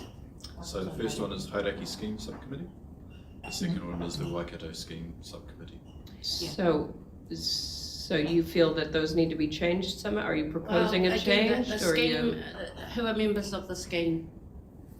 Yeah, affected drainage boards and landowners. That's not inclusive of mana whenua. I know, by membership, but not in terms of scheme. We're not part of any scheme. The schemes are the drainage interests of those areas. Can I suggest, well, I could suggest a few words. One could be Hauraki Scheme Community Subcommittee. Well, again, it's not, I don't really care what they're called, but as participating Māori in these, everybody asks what's our interest if we don't own any land. Yeah. But not within drainage schemes. But I know Sorry, I it just used want to to make be. sure Noel has a mic if we, I just Again. want to make sure Noel's got a mic. Behaviour of the old Waikato committee, catchment committee, was we had to overspeak belonging in the, I just want to make it a safer place for the iwi that we're inviting into these roles. I recognise, and you do know now, that we own land in that area, but we're not part of drainage boards. And things like that, as Māori landowners. I can't name one that is. Sorry, I would like to speak, but Yes. I can't honestly answer that without having some, I thought you did, but I may be mistaken. No, we own land, but we're not part of any of the drainage schemes. Right. Hauraki are on the other side. But again, only because twice, Greg, you were there, our meetings exploded with different members not giving recognition of why iwi were in the room. So I'm just trying to make it a safer place this time around. I know that's the intention of our council, but some of those members are the same people. Oh, Madam Chair, I was just going to say in response to that matter that Councillor Mahuta has raised, the conversations that I was part of with and fed in from previous councils who have been through the process. The amendment was made to the terms of reference, so it is chaired by a councillor around this table, so that tone is able to be set. It was a councillor around this table who exploded it though, So you know what I'm, there is Waikare, because the Māori member is likely to be the same person. So there is an understanding, and there will also be some briefing around the history and going forward that Greg has given that undertaking to give whoever will be there. Can I just give some assurance here to Councillor Mahuta? Look, I have been absolutely blunt, and some of you will have learned that I am very blunt at times, direct, and I don't beat around the bush. So in my engagement with members of the community who were members of this committee in the past, or committees in the past, I've made it quite plain that I don't want to see some of the faces that were there when the expressions of interest are made. And some of the discussions have been pretty fruitful insofar as, without naming names, we have amongst the members and senior members of those previous committees have identified a couple of three people who we all agree should not, in the interest of moving forward in our partnership and relationships in general, be present. Now, whether that's something I should say public, I have, but the reality is we need to make this a safe committee, and I am going to do my damnedest to make sure that that happens. And if anybody speaks up inappropriately, I will be one of the first to stamp on them. Thank you for that. It was just, it came up last term and I don't want it to happen again to members that don't want that intention. So, but really appreciate what's happening. Katarina and I will support whoever we appoint to those as well, if they need any support. Thank you. Thank you, Councillor Mahuta. Councillor Cookson. Thank you, Madam Chair. I support exactly what Noel has just said. And sorry, Tipper, that you weren't at the engagements, but those stakeholders and targeted ratepayers, I suppose, is an easier way to explain it. they all said their iwi engagement that they have at those meetings has got to get better. They all said that. And they also said DOC engagement has to get better. And because they said we can't do it without them. So those, yeah, and those members are wholeheartedly want to see DOC and iwi at the table at every meeting, not one in a year. Yeah.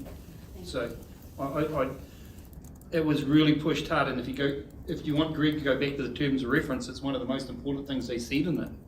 It's not the terms of reference, sorry, what was said in the meetings. In the community engagement meetings. In the engagement meetings, so it's there, it's written down in hard copy for everyone to see. Thank you. Asked and answered, I just been required to say it because I'm in the room. Waikato, thank you. Great, thank you. All right, I've got Councillor Hughes, Councillor Dunbar-Smith, and then Councillor Nicol. Councillor Hughes. Very small point, but just following up on what Tip was saying, I'd like to change the word integrated to efficient catchment management activities.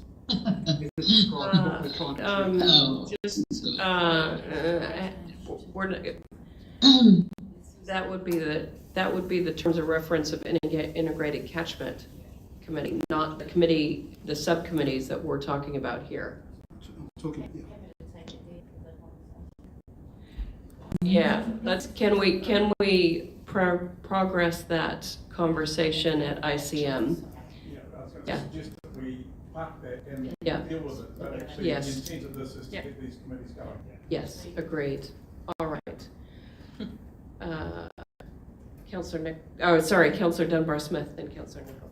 Just to let Tipper know, because you weren't part of some of these meetings, but Stu Kneebone did raise the issue, which is in 7.3 of the terms of reference.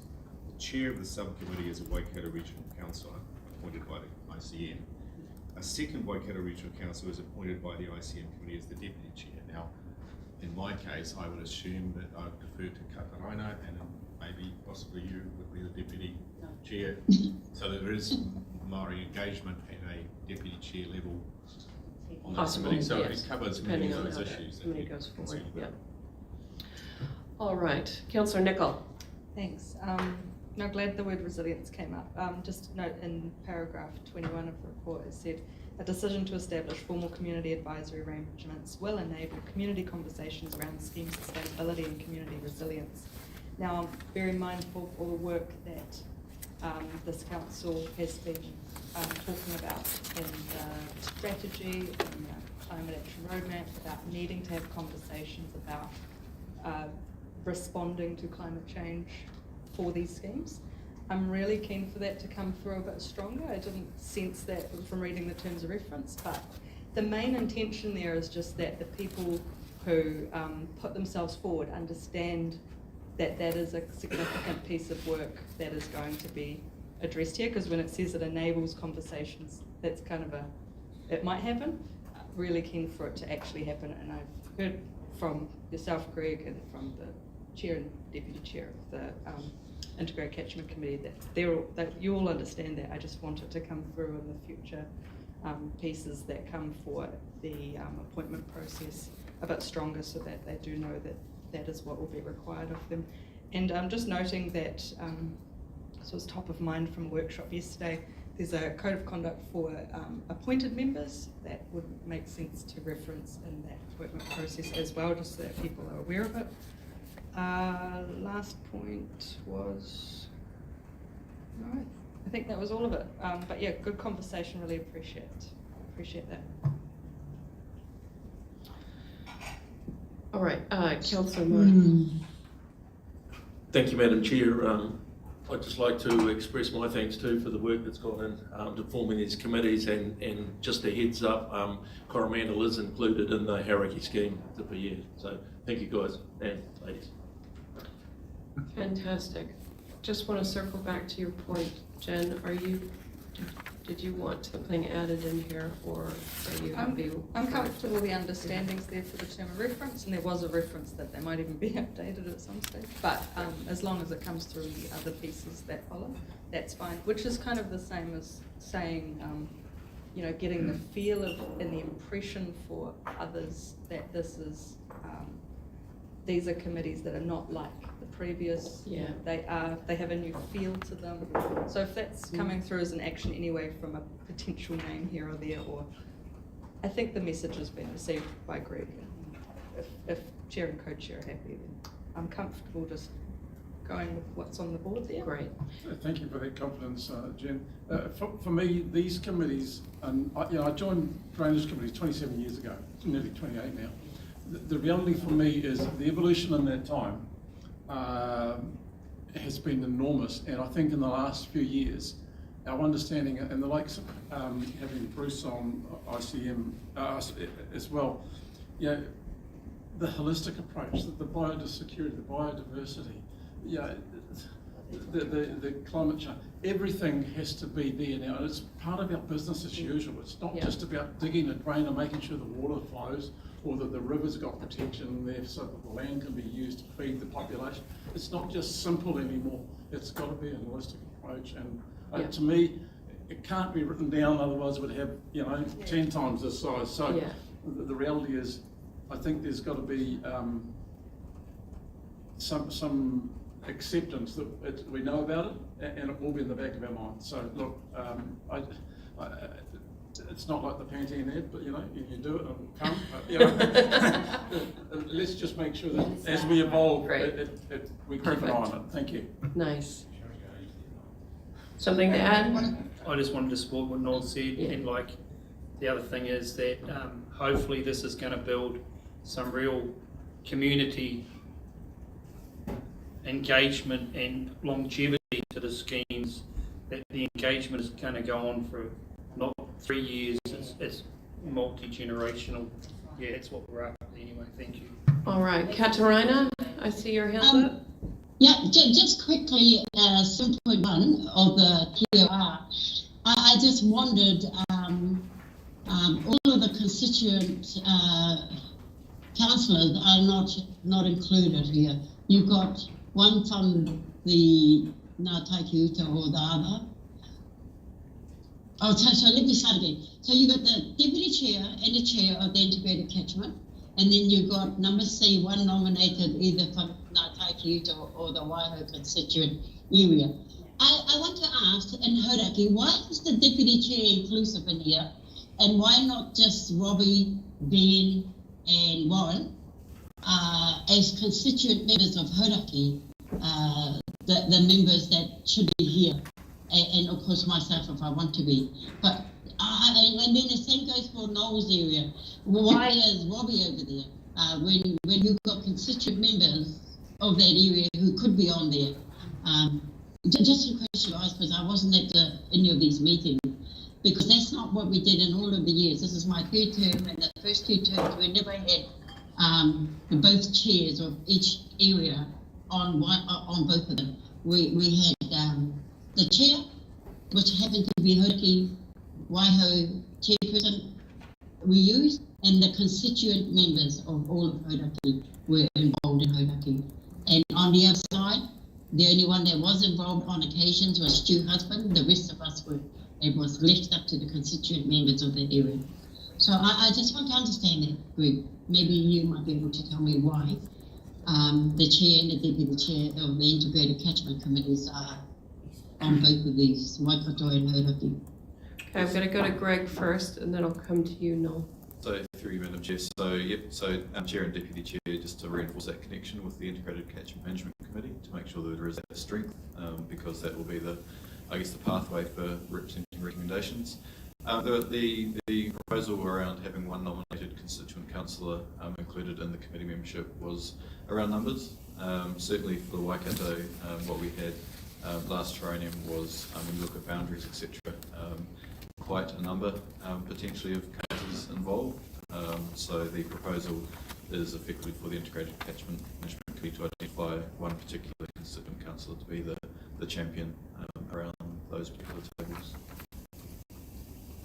Thank you. No. Thank you. Sorry.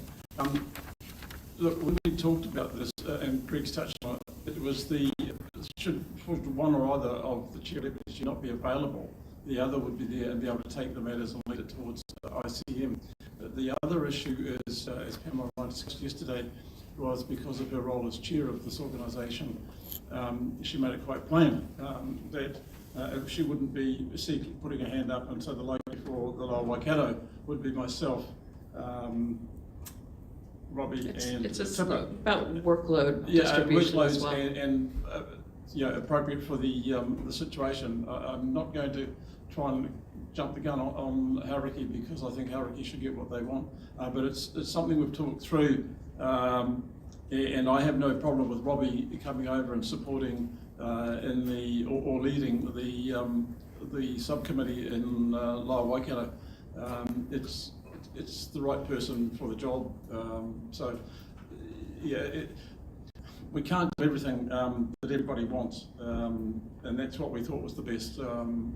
So I'll leave it at that. Thanks. Kai tēnā, after all, I'm not involved in this term, so I'm all good with that. I just wanted to know why. Because last term we had a councillor as the chair of the Hauraki, and we had one of the targeted ratepayers was the deputy chair.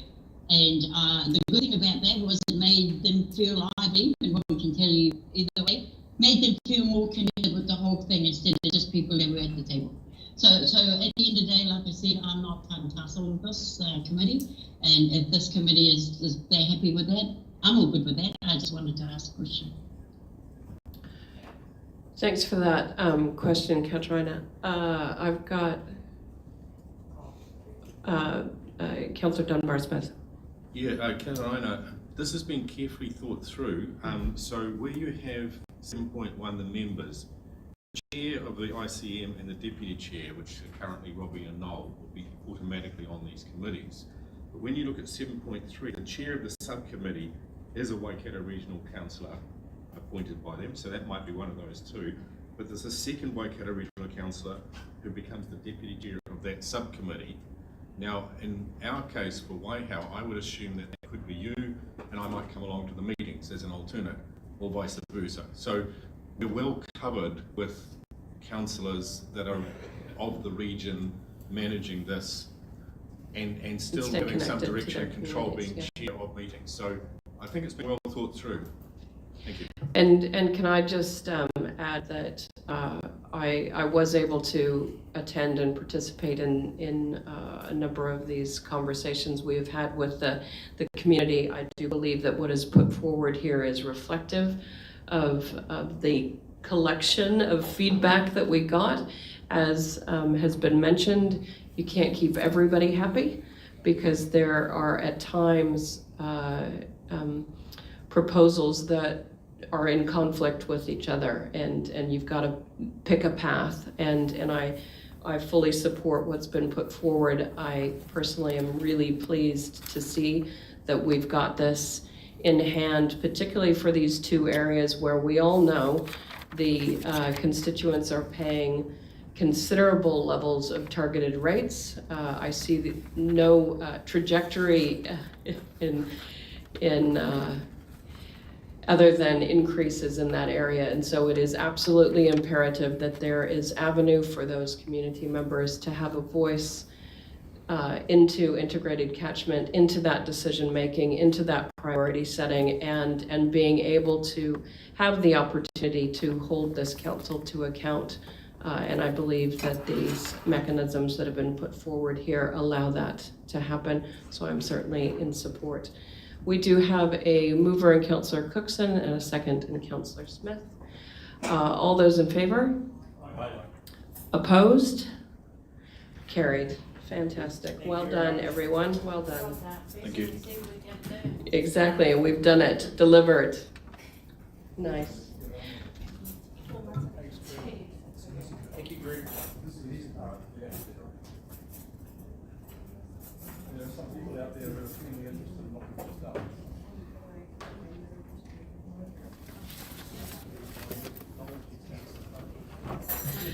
All right, councillors, I note that Councillor Strange is, oh, sorry, Angela, did you have your hand up on that previous, oh, was that a voting hand? No, it was just to draw attention to the fact that I was online. Awesome, Thank you. awesome. I do note that Councillor Strange has joined us. And can I, with the blessing of council, can I move item 9.10, which is the short list of regional rating options for public transport services forward. I know that it was important for Councillor Strange that she was able to participate in that, and I know that she's got other matters she needs to attend to later on. So with the council's blessing, we'll move that one forward. So we will move to item 9.10. This is on page 268 of our agenda. We've got Director Tamara joining us. I will let you introduce the item. Thank you, Madam Chair. Thank you, Council. This item is one bringing together one of the recommendations of the Public Transport Business Improvement Review that's been around for a while. And it relates to a rationalisation and regionalisation of the funding model for public transport services. The report draws to Council's attention some of the challenges and risks associated with the current model, which is a mixed model, where in some places territorial authorities rate directly for the local share of public transport services, and in other districts, Hauraki, Matamapiako, Thames Coromandel and Hamilton City areas, the Regional Council rates for the local share of those services. It is only the rates component that we're talking about in this funding model, which is of the net cost of public transport services represents 49% of that cost, with 51% coming from Waikato and the New Zealand Transport Agency.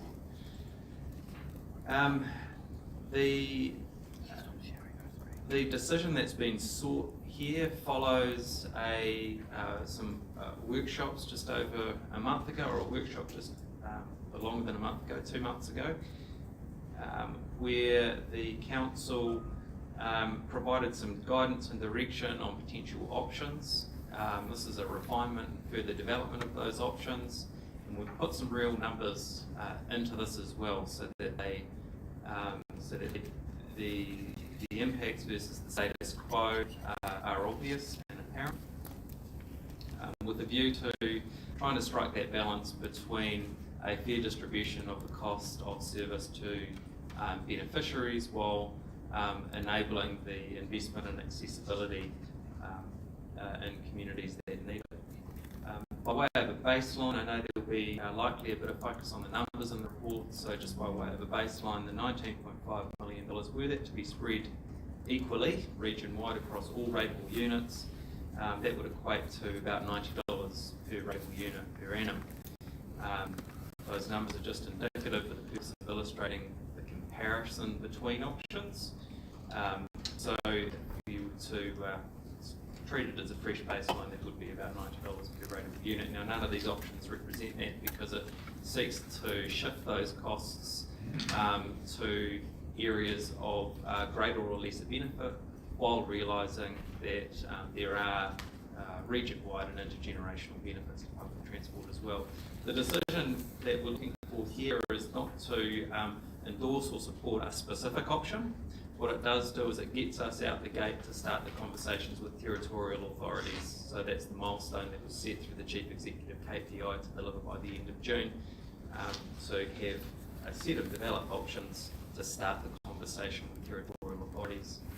The purpose of doing that is because when we get to the long-term plan where council will need to make a decision on whether to implement a revised policy, those consultation questions and long-term plans are often rather binary, as to do or not to do. Whereas what we know will be required, given the substance of this issue, is a more in-depth conversation than what that consultation process will allow. So that's the decision that's before you, and I'm happy to take questions, Madam Chair. All right, before we go to questions, Councillor Strange, would you like to speak to this at all? Oh yeah, thank you, Chair. Yeah, thank you, Mark, for your work that you've put in over the time onto this. really appreciate where you've got to us to at the moment. Last terraneum, we quickly realised that how we rate currently for PT in the region is incredibly inefficient and time consuming and just doesn't work for the customer. So this business improvement review into how we work within Waikato is really important. And yeah, I'm really pleased where we've got to at the moment with going out to our TA partners for comment and for their preferred option. Like it says in the report, it's not binding us to anything. It's just that further conversations with our partners can be had, which I think is really important, given that we have such a diverse region and each community has different needs as well. Yeah, I think I'm happy to move this item to get it on the table, and then hold some thoughts for later on as well. Thank you. Perfect. Thank you. I've got Councillor Nicol, then Councillor Smith. Thanks. When I joined the council last terraneum and found out how rating is done for public transport, I was horrified, and it's a significant factor as to why it's not got the quality and quantity that I would envisage for the region, and mindful that the transport of emissions part can only really the emissions in this region have still been growing, and transport is the one category that's expanding. And so to enable us to put on decent public transport and with enough quality and quantity is really important. I think it's entirely appropriate for us to go and ask the local TAs in our area before going out to the community in hopefully a long-term plan question. And I look forward to hearing feedback from those many TAs on what they think might suit them best, so that can be the best possible question. So thanks, Mark, for that. Happy to second. Councillor Smith. Thank you. Point the Councillor Nichols just raises the issue that concerns me, is that if it only goes to the TAs, there is no opportunity for the public other than through the LTP process next year, which is when the decision will be made. And I would like to see a wider conversation with the community before the LTP. And that's based on experience. What I'm also concerned is about the ability of councils to rate, to come up to support a good idea, but not necessarily one that makes economic sense. So, and I'm a user of public transport when I go overseas, because that's really all you can do unless you're going to go on a longer journey, perhaps. But I've taken into regional trains and the likes and buses throughout the world. So I support public transport, but what I don't support is just using rating to prop up a service that otherwise would fail. So I suppose I'm showing that I'm a bit of a cynic with Te Huia. I am pleasantly surprised how it is being supported.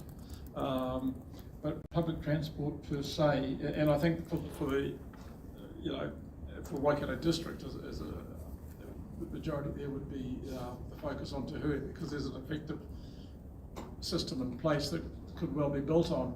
So coming back to my main concern is the ability to have a wider conversation. So the question then is, how does that happen? So will we be asking the TAs before the LTP process to have that wider conversation with their communities? Or how will this be managed so that we get a wide cross-section of views that can be fed back to this council, so we actually know how we frame it in our LTP discussions and consultation? Thank you. Through you, Madam Chair, just perhaps going back half a step into the process that's led us to here as well, was the Public Transport Business Improvement Review review the findings of that and some targeted consultation, which included an opportunity for members of the public to provide feedback on those recommendations before getting to this point. And there was broad public support from those who did submit or provide feedback through that process. In saying that, I guess it remains an option open in terms of the process for that engagement. Now, one of the reasons for targeting territorial authorities specifically was because of their proximity and their feedback through that earlier stage of engagement, that they really wanted to understand the impacts on their communities of a change in rating model. It's also a requirement under the Local Government Act in respect of there being a transfer of rating powers or responsibility for rating for different activities. So that's really one of the reasons for that focus. In saying that, there's no particular barrier to not providing an option for wider community input into that ahead of long-term settlement. Can I go to Janine to just perhaps make a comment? Just noting I've got Councillor Dunbar-Smith and Councillor Hughes as well, if you can turn your mics off so that we can get a red light over there for Janine, to just make a comment on how this consultation would dovetail into the pre-engagement piece for the LTP. Yeah, thank you, Madam Chair. So I think there's two matters that we need to consider here, and some of it is we've built off our experience through the 22-23 annual plan. We took over a rating responsibility for some territorial authorities, and the need for an early signal between the two parties around that transfer. We had to, through that consultation process and the audit involvement in it, be able to clearly demonstrate that that party was no longer rating for those services and they understood that transfer of responsibility to us. So we absolutely need to have our territorial authority partners on board for this conversation. The other point in terms of the opportunity around early engagement, I guess one of the areas that I heard coming through our levels of service workshop earlier this week was in relation to public transport. Now I think that's probably particularly around levels of service and service delivery potentially, but there's no reason why that then wouldn't be expanded into, and how might these be funded. So we can pick that up within that early engagement work that we've talked about doing and coming back to you with in August, to make sure that we do have that broader community view coming through as well. Great. All right, I've got Councillor Hughes, Councillor Dunbar-Smith, Councillor Cookson. Councillor Hughes. Okay, well, just, I'd just like to follow on from Noel, which I support the comments that he was making. My observations are that the patronage on our services, apart from school, taking children to school and picking them up and taking them again, patronage is appallingly low. The service is not what is required in a lot of instances, otherwise people would be using it. And I don't see why ratepayers should be funding a service which is basically broken. It's not fit for purpose anymore. And if we're going to continue with it, then I think we should go back to what Councillor Nicol suggested yesterday. We have a user pays principle. 20% is not user pays. That's just stupidity in my words. We should be looking for if people are prepared to use it, then they should be paying for the service. So that's my views on it. Councillor Dunbar-Smith. Yeah, a couple of things. Firstly, the question, the 19.5 million, we had in the budgets 49 million as our net gross costs. Obviously that comes out for 51% thing. So is 19.5 million the overall cost of this and Te Huia? That does not include Te Huia, that 19.5. was really just used for illustrative purposes, but the reason why it's such a relatively small number is that once you've deducted the contribution of fares and you've deducted the contribution of what we call Tahi Transport Agency, that's the amount that the council needs to collect through rates in order to maintain, and in this case, as set out in the report, marginal increase in the level of service. From my constituents' point of view, I support user pays. I note that the district access at 500k is going to be going from $84 to $99. So obviously the people who are able to use the service are going to pay more, which is a good thing. But the question I had for Janine is, when we took over the rating functions of Manamana, Pauko, Hauraki and those sorts of places, we were doing it on the basis of a district-wide access, not a direct access. Are we able to change things now we've taken them over?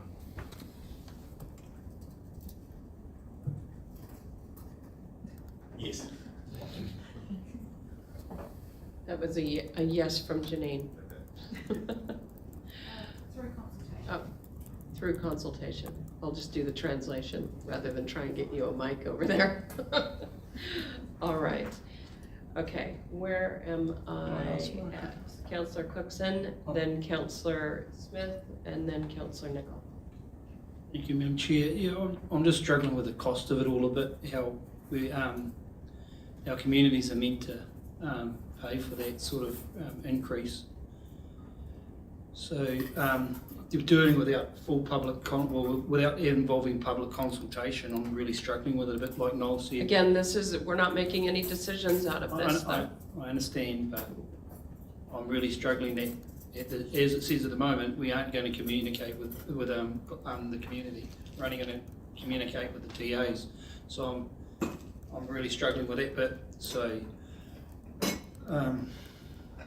yeah, sorry, but that's my point of view anyway. All right, Councillor Smith. Yeah, so two issues there, just following up with Robbie. It's not about decision making, but it's about public awareness, so that there is discussion and debate within the community and an understanding that you get maybe a month, 6-week consultation with an LTP. Is it a good? The community doesn't necessarily get a mature discussion, so raising it early and being able to, people being informed. They talk about councils, not really consulting, and the timeframes, if we stick to them, don't give that. So I really would like council to consider socialising in a way in which it's not alarm raising or whatever. Just going back to the point that Ben raised, if I can. In here we've got the model user versus public, 20%, 80%. So question back to you, Mark. My understanding is that prior to COVID, and I want to sort of exclude COVID because it's skewed things a bit, but a number of the services, I think if I recall correctly, was the Raglan, the Huntly, the Tiamutu and the Cambridge runs were in excess of 40% fare box recovery. So some of the services are paying nearly a fair amount in the whole holistic public transport space, but other services are really only there because it's a nice thing to do, but they don't really pay for themselves in any way or otherwise. Can you give a bit of a steer to it, because that 2080 is idealistic or a model, but the reality is individualised. Some services are really well patronised and help pay for themselves. Yes, through you, Madam Chair, the fare box recovery of individual services varies wildly. Yeah. No public transport service in New Zealand pays its way through fares, and the level of additional investment required over and above fares varies significantly, from in the order of, for us, as you said, in the order of 50% fare box recovery for some of those very well patronised services, including the likes of our Comet service in the urban area, through to quite low levels of around 15 or so % for some services. So they do vary significantly. And they cross-subsidise, the high ones cross-subsidise the others? In effect, yes, because they all come from the same pool of funding. Thank you. Councillor Nicol. And thanks. So with all the services we provide, it's always important that the funding policy is correct, and there's always a balance to be struck between user pays and public good. I think it's definitely time to look at how public transport is funded in the region. It's really appropriate to ask our TAs first, as the ones who are like us rating for half of the job. And I'm really keen, like Councillor Smith has also picked up on after Janine's comments, that we do really seriously consider early engagement with community on the public transport situation. And ultimately would really appreciate people's support to allow the next steps of this quite long process of business improvement review to go forth, because it will make things easier no matter how the community responds on levels of service in further consultations, but it will make it much less administratively difficult to do the job of delivering public transport. Thanks. Thank you. Jennifer, Councillor Dunbar-Smith. Yeah, I'd just like to make a point here, as that table 1 and table 2 are quite confusing. And I would suggest that when you have table 1, you should add in CB 500k, CB 1 million k, so that there's an accurate comparison, and then put the 100k CB into table 2 as well. So each table has 3 items in it. It's very easy to look at those tables and go, we're going from 1699 to 1999, 96. Because one is 500k, but basically you're paying $84 already if you're under your current model. So it's just very easy for someone to get confused about that. I'd suggest, I don't know what you think about that, but making it more transparent. So just so I understand it, this is not the document that will be going out to the TAs for consultation. I'm assuming that there will be a far more developed and clear of collateral, that's the word, to put in front of them, but certainly we can take on board Councillor Dunbar-Smith's commentary around ensuring that there's some clarity and these tables are easy for people to understand. Yes? Absolutely, Madam Chair. Great. I'm just also thinking, just in terms of, I take your point, Councillor Smith, about ensuring that public is aware of this, and I'm just wondering, is there, since we will be going to the TAs to ask them their thoughts, is there anything that stops us from utilizing our own social media channels, communication channels, to raise awareness that we are doing that? Through you, Madam Chair, I don't see any barriers to that. What I would advise around is that we would coordinate it with any other pre-consultation that might be done as part of long-term plan, just so that we've got a nice pre-engagement, just so that we've got a nicely coordinated package of things and aren't right. And for councillors who are concerned that their particular constituencies may not be aware of this, there's an avenue for us as individual councillors to share this with our communities and say, hey, here's your opportunity to liaise with your district council, city council, or district councils, and city as well, to ensure that your voice is reflected in the message that is coming back to us. Absolutely. Through you, Madam Chair, what I had anticipated was that we would take a similar approach to the earlier consultation, which did make contact details and the same documentation that we went to territorial authorities and others with under a similar targeted engagement model, but we did also make that information available on our website for public access. Awesome. Councillor Strange, just going to come back to you if there's any wrap up that you'd like to. Yeah, thank you, Chair. Yeah, I'm always pleasantly surprised by the amount of discussion that public transport gathers in our chamber. So you're really pleased with the discussion so far today. Yeah, I think that the points that people have raised are really valid, and it is important that we go out to our TAs and to the wider public as well. So yeah, happy with where we've got to. Just wanted to highlight one thing that with say the likes of Matamata Piako and the community feedback that we've had about trying to alter bus routes and be more responsive to what the community wants. It is really clunky at the moment, and this would go some ways to, I don't know, almost taking out the middleman in that sense of the word, to be enable more efficient planning and implementation of those services as well. But yeah, happy to leave it there, and yeah, thank you everyone for your interest in this topic. Great, just don't want to cut anybody off. I see more red lights popping up. Councillor Marr. Thank you, Madam Chair. I'd just like to echo one Ben's concerns just around, I understand that table 1 and 2 are all part of each other. I had a bit of confusion for myself around district-wide and region-wide. They seem to indicate possibly 2 different things when I think they may possibly be the same, one and the same.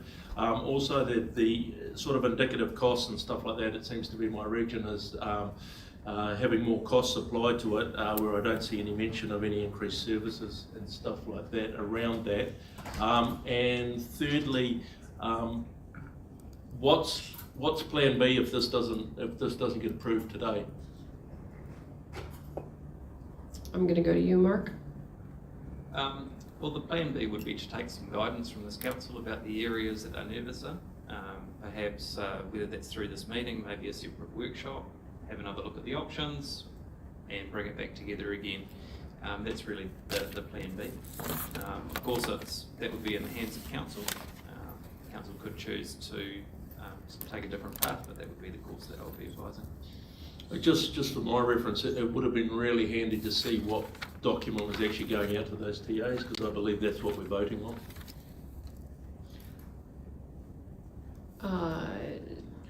I think what we're voting on is the concept of going and consulting on these options with the TAs, as opposed to approving the specific consultation document. I just want to clarify, what is the avenue for that? Through Madam Chair, I had anticipated that would be within the gift of staff, our communications team and the executive around the form of the consultation document, with the options that would form part of that document, and those described in the report, which are a subset of a long list that we started with. All right. Yeah, look, I'm certainly happy with consulting with TAs and just picking up on the feeling around the room. I think the public needs to be included too. So thank you. Councillor Dunbar-Smith. Just pick up Warren's point. I think it might be useful for us to see the document again, given there's some misunderstandings here. For example, when you read public transport service, we have assumed that it concluded Tuhuia, and now you say that it doesn't conclude Tuhuia. So the mistakes that we're making may also be ones that the TAs make, or if they reference it out as part of their consultation to their public. So there's just a couple of, it would be nice to see in August if you're ready by that stage to have a look at the document. So I suppose that this discussion here is a great avenue for us to highlight those bits where we had some questions that arose out of this. I'm sure that Mark and his team are taking down all of the notes that have been raised. My personal view, I do believe we can trust the staff to effectively and accurately reflect those views. We have expressed that we have a desire to ensure that the public is aware that this process is happening. So let's make sure that we include that in our communications. And also, I think that what you're hearing is a desire for councillors to be able to communicate this to their constituents and raise their awareness. So in the communication, if there is collateral that can be provided to councillors so that we can ensure our constituents are aware, that would be really helpful to alleviate any concerns we might have about public being across what the options that are being discussed by their district councils, city councils, but also, hey, opportunity we have to raise awareness of the work that we're undertaking and to encourage further public engagement with that, I think is a positive outcome for us. All right. So we've got it moved by Councillor Strange and seconded by Councillor Nicol. All those in favor? Opposed? So we've got, did you want division or no? No, okay, so one opposed, motion carries. Thank you, everyone. And Councillor Strange, while you're online, can I just acknowledge that I had fantastic positive feedback, I think it was yesterday, that you were representing this council at a regional rail conference and sharing the learnings that we have gained in our process of Tahuya, and I've heard fantastic feedback. So just wanted to acknowledge and thank you for representing the council so effectively in that. Yes. Yeah, thank you, Chair, and thank you for the opportunity to do so. Appreciate it. Madam Chair, I just wanted to make a couple of comments and to draw councillors' attention that that is the last agenda item you will receive from Mark before he departs. I wasn't going to let him, he ran away very quickly. So you are aware that Mark leaves us the end of July. We're panicking a little bit, obviously, who has that transport story in their head to take councillors through all the, no pun intended, movable parts of transport. And I think we'd just like to take the opportunity to thank Mark for his directorship over the last couple of years, but also prior to that, working in what was the Science and Strategy Directorate, came to us as a manager of the team there that was oversighting future-proof the Hamilton Metro plan, the forerunner, the Hamilton to Auckland corridor plan, and really Mark revolutionised that department in terms of the submissions that you see and the way that happens. So just an acknowledgement. Mark, thank you for having the privilege of being your manager for a while and the privilege of being able to sit around the ELT table for you and all that you've done for the Transport Directorate in the last couple of years. Thank you so very much. And I would like to second that thank you. It has been I've had the privilege of working with you both in the future-proof space and across the transport as well.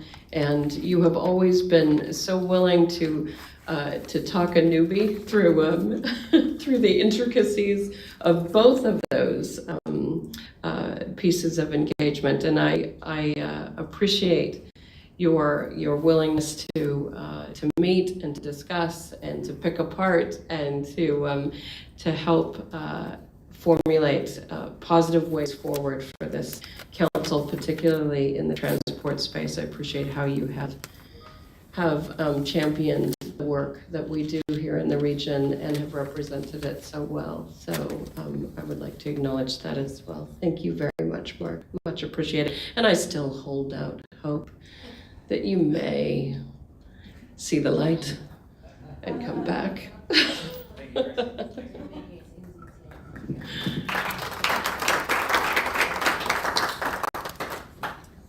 All right.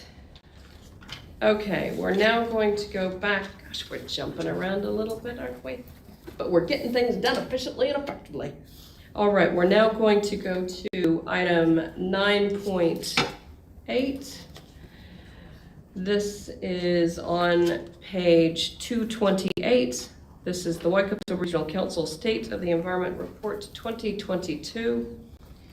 We are joined by Thomas Welding and Mike Scarsbrook. Welcome. Good afternoon. So we've had a few workshops and discussion on the State of Environment Report over previous weeks and months. So with your permission, I'll take the report as read and take questions on the report. Thank you very much. As you say, we have had a few workshops on this. I appreciate your willingness to work alongside councillors and also you, Tracy, and the rest of your team in ensuring that councillors have a thorough understanding of what's being put forward and also had plenty of opportunity to provide input to this point. So I've got Councillor Dunbar-Smith. Yeah, this is more just a perception thing, and it relates to your document going out, where we talk about less rain and water use increasing. Now, at the moment, when this comes out in this current year, people can leave you with that particular graph. And I wonder if, within the context of your report, there could be wording that said, in El Nino years, rainfall is significantly lessened. Because we're coming into one of those, and if you look around the world, that's certainly what's happening at the moment. So it was just people getting this in their letterbox or seeing it at the moment. It certainly doesn't look like minus 26% in Hauraki. But that might be something that's not within the context of your report. Yeah, and I got the question from somebody about the cover of the report has 2022 on there, not 2023. And I think one of the benefits of having that date on there is to also make it clear that there's no information in there that covers those big storm events that have come through, and affected the Waikato. It is those climate responses are difficult. We had a La Nina, which is meant to be wetter. We've had our worst drought on record in a La Nina year, so it's we're still getting our head around how those systems respond. But yeah, no, I think that'll be that's a question we're going to get time and again is talking about it dry when it's been so wet. It certainly is consistent with the climate change predictions of both extended periods of dry, and when the rain comes, it will be more extreme. So more extreme events. So yeah, it seems we're realising those extremes through what we've reported. Sorry, Thomas. Just going to say through you, Madam Chair, that's a comment we were intending to pick up through our comms. Leading off with, it may not feel like it, but what it showed us over decades is this is what's happening, because you're right, it kind of feels like an odd message given that our catchments are so saturated. But I guess what we're saying here is over the extended period of time that we've referenced, both in this item and the next item, to be fair, there is something there. We'll pick up a messaging, and we definitely will be sure to Well, be clear. there's room for an explanatory sentence on that page. There's a clear gap there. Yeah, it was more the comms that follow the document, the communications package. Councillor Mahuta. Happy to move the report. Just I've got a couple of questions alongside. How do we increase the audience of the report? Our communities are now trying to have resilience conversations where the environment is included, but again, not everybody is a consumer of this type of information in this format.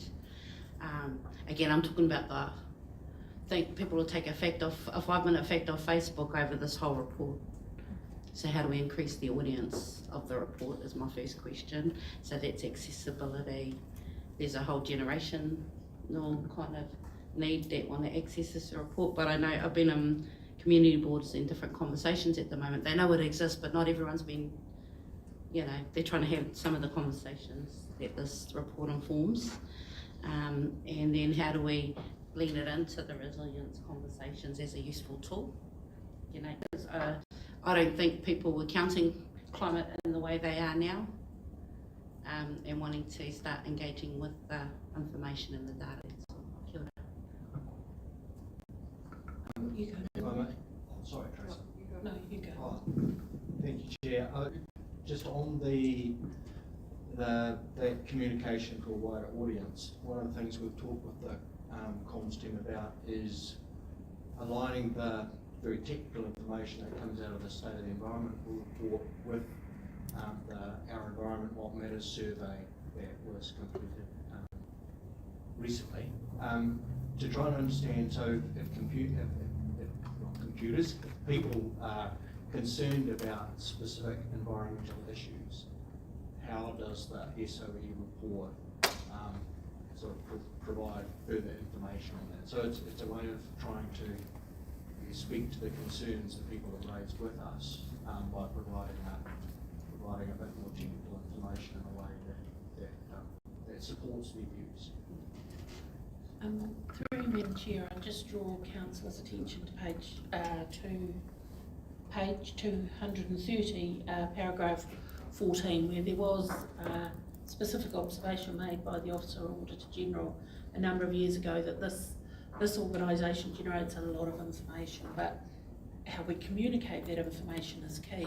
In putting the report together, and Kirawai, who's been stellar from our comms team, has said to us, look, commonly when you make a State of the Environment report, it gets 45 people really excited and it gets put on the shelf. So we've been very purposeful here in terms of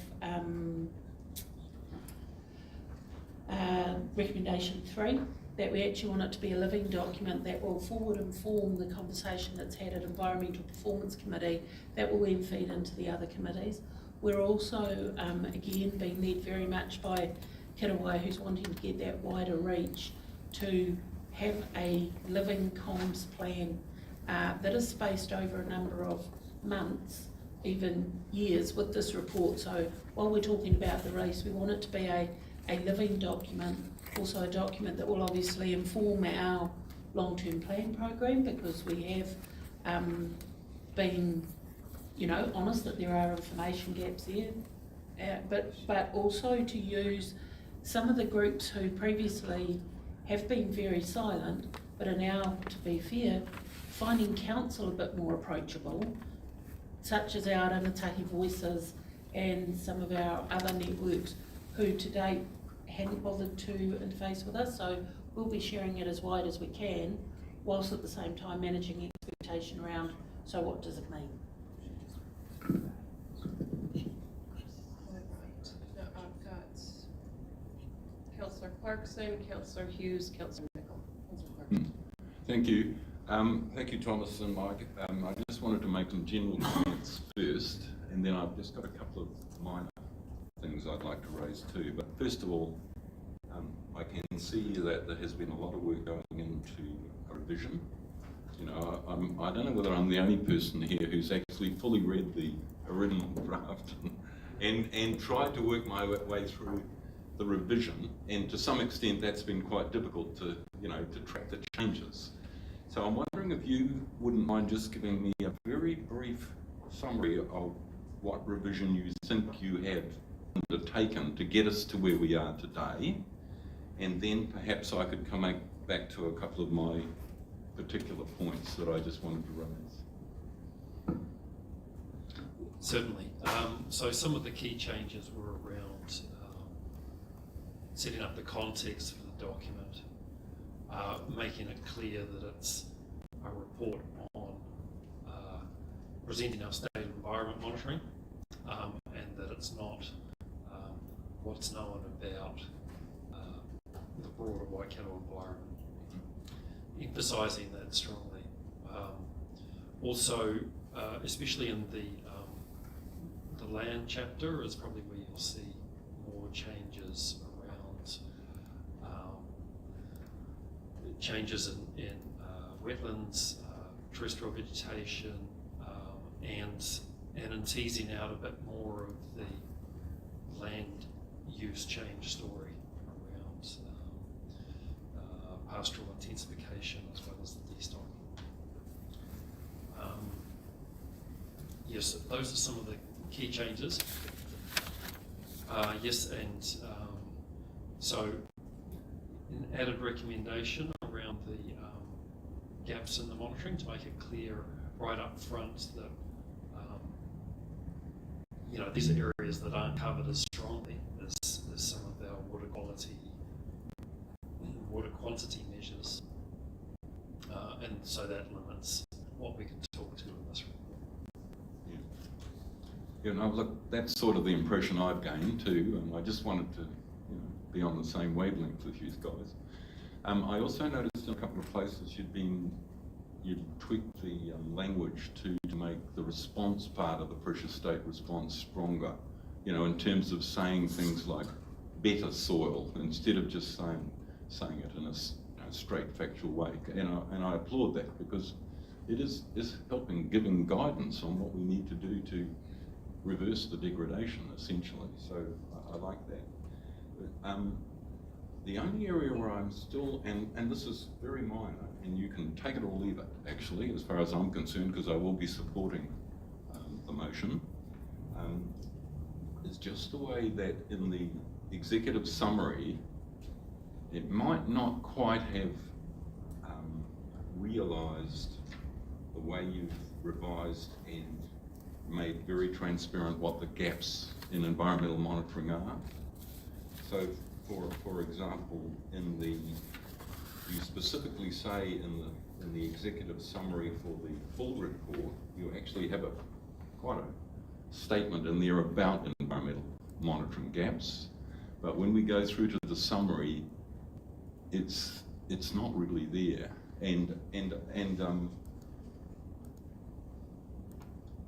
if I could, I'll just read out the particular sentence, because it's the last paragraph of the executive summary, where you say, to that end, the report provides recommendations on how environmental outcomes can be improved and is helpful for developing policies and supporting actions.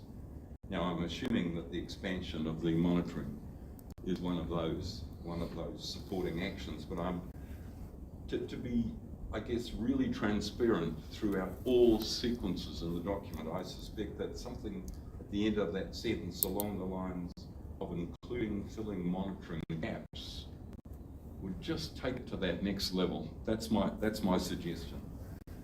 And again, you take it or leave it, because I know it's very difficult to get the level of detail right as you move from a full document through to a summary document. But again, I think the value in that will be just getting the message out there that we do have gaps in our monitoring system, and when we fill those, we will be in a way better position for future state of the environment reports. And of course, I'm also thinking about when would that be? And the answer probably is no, it would take at least another 5 years, I suspect, before an update is going to occur. You could confirm that probably for me. And then the other, one last specific point relates to the executive summary of the full document, where on page 4, there's a statement, wetlands and forests continue to be subject to development pressure. The gains from planting native trees, and you say, have been offset by clearance of. Now, I'm just a bit concerned with the word offset, because it has some quite technical definitions and may not necessarily get the point across. And I'm just offering you the word counted to show that actually one thing is taken away from the other, and then it won't get confused with the technical definition for offset. Right. Yeah, it's not being done sub-intentional. It's just got to be really clear that actually, yeah, we've made gains in planting, but we've had losses in relation to continuing wetland and forest clearance. So with those comments, again, thank you for your efforts in the revision, and I'm looking forward to also the way that this will flow through to our discussions on the LTP, because clearly in order to do this job of expanding and filling the gaps in environmental monitoring has ramifications for our LTP discussions. So thank you for that, and I will be happy to support the motion. So did we have a mover of that? Tippa moved to that, and we now have a seconder in Clarkson. Councillor Hughes? Thank you, Madam Chair. Just one observation in the report, which I'd like to have some substantiation on. It's on page 236, a statement that both farmland and urban stormwater are likely sources of bacteria. This is only bacteria which remain high. Through our review of the freshwater policy statements, council have presented, council staff presented evidence to us that that statement's actually incorrect, that there is evidence provided from testing carried out from the Waikato River, where you've got elevated levels of E. coli coming in, and there's absolutely no farmland associated with that area, and the likely source of that is wildlife, pigs and deer, etc. So I'm just taking issue with that statement.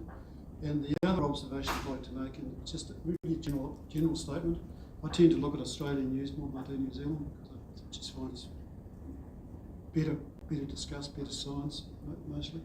And their observations after the Tongan volcano were that we were going to have at least 2 years of extra rainfall to be dropped into the catchment.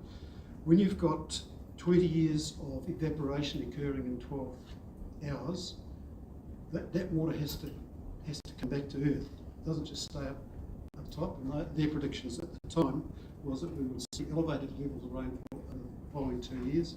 Now I realise that's outside the scope of this document here, but I think we all need to take that into consideration, that what we're seeing at the moment is not necessarily going to be the norm going forward. It'll be interesting to see what happens after 2 years. They're saying that our climate's going to return, our rainfall's going to return to normal, because they've suffered excessive rainfall the same as we have. They predicted this pretty much straight away. Thank you. Councillor Dunbar-Smith. Yeah, I'm just concerned about the achievability of a 6-month turnaround for the EPC to report back on the recommendations. This is coming through on the 29th of June, so by the 30th of December, the EPC's got to come back with recommendations, and my concern is that the solutions to many of the things that are in this report stretch across the whole organisation. They don't just do EPC. For example, water quality. The water quality in Lake Waikato has deteriorated from bad to worse. The worsening trend is expected to continue until nutrient flows.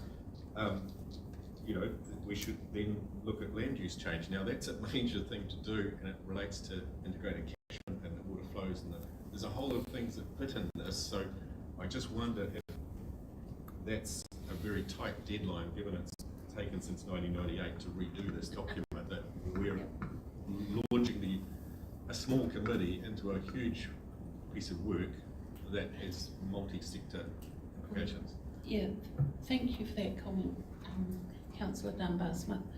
Through the chair, it was not intended that the EPC committee would have all the answers by then, but at least have a program in terms of their committee schedule of what information they would like brought to it over the period. What we're talking about here is a formal response to the findings within 6 months. So we putting a bit of tension in our own system so that we didn't take another 6 months to get a report to the committee, but then take a report to the committee formally on this, and then the committee prioritise which matters that they would like to address, and I believe the committee has already started to do that. So I think it's the wording in the recommendation. Yeah, it's the wording. It's definitely was not intended that the Environment Performance Committee would have a fulsome response to all of the findings, but rather a program to address that through the terms of reference of their committee.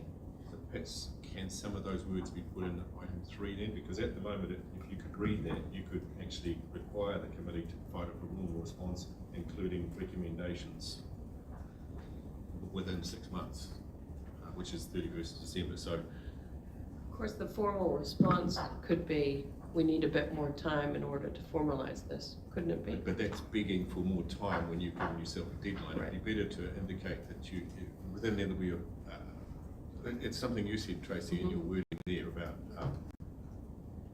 What wording would we want in there? It's in the motion. That's it. The committee Yep. chooses to do recommendations. Okay. So we're happy with what's the wording? No, I'm saying that if you're sitting on EPC, members of the public can come back and say, well, where's your formal response to all of these issues and what are you doing about it? Whereas actually you might want to require more information on specific things or integrate with other parts of the So, Madam Chair, perhaps if we revised the recommendation that's said, and then I'll pass over to Mike, because I think he is keen to have a comment, that the Environmental Performance Committee provide a work program in response to, as opposed to a formal, provides a work program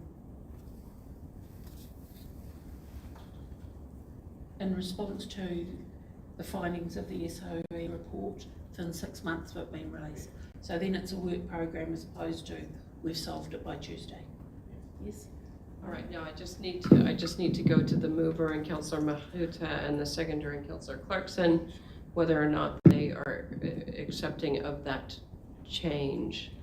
Yeah, I have a bit of difficulty with it because I think there's enough leeway within the words response, because as the chair has just pointed out, that could be that in some areas we have a very clear understanding of what's needed, but with others there might be some more work done, or there might be a staged approach to the response. So, I mean, I think it's really important that there is a response, and it needs to be a response which is considered, and it needs to, well, essentially support the work that's gone into this document, and then the processes that follow on from that, which will see change across our region. I mean, I just think there's enough scope in there already, so I'm just a bit concerned with that statement, Ben. I'm just looking to the mover. So the seconder is not happy with that change. Just, do we want to revert back? So the original wording was provide a formal, no, so the original wording was provide a formal response to the findings. Then there was a proposal, just a maybe, provide a work program in response. So the change is formal response to work program response, but the seconder is not in favor of that. So, Madam Chair, another alternative. So I think we're all wanting to get to the same space. Yeah. But that the committee considers a report at its next meeting and prioritises a work program for responding to the matters raised. Within 6 months of it being. Within 6 months. Everything either is within 6 As long as months. it's time bound, I'm thinking. But I've got to go back to the seconder, because if you want to rescind your second, and if there's somebody else who does want to second, I'm leaving it in your hands. So the words were, because I think So we're going to receive a report and do something about it. Yeah. Within 6 months. That the committee considers a report and prioritises a work program for responding to matters raised.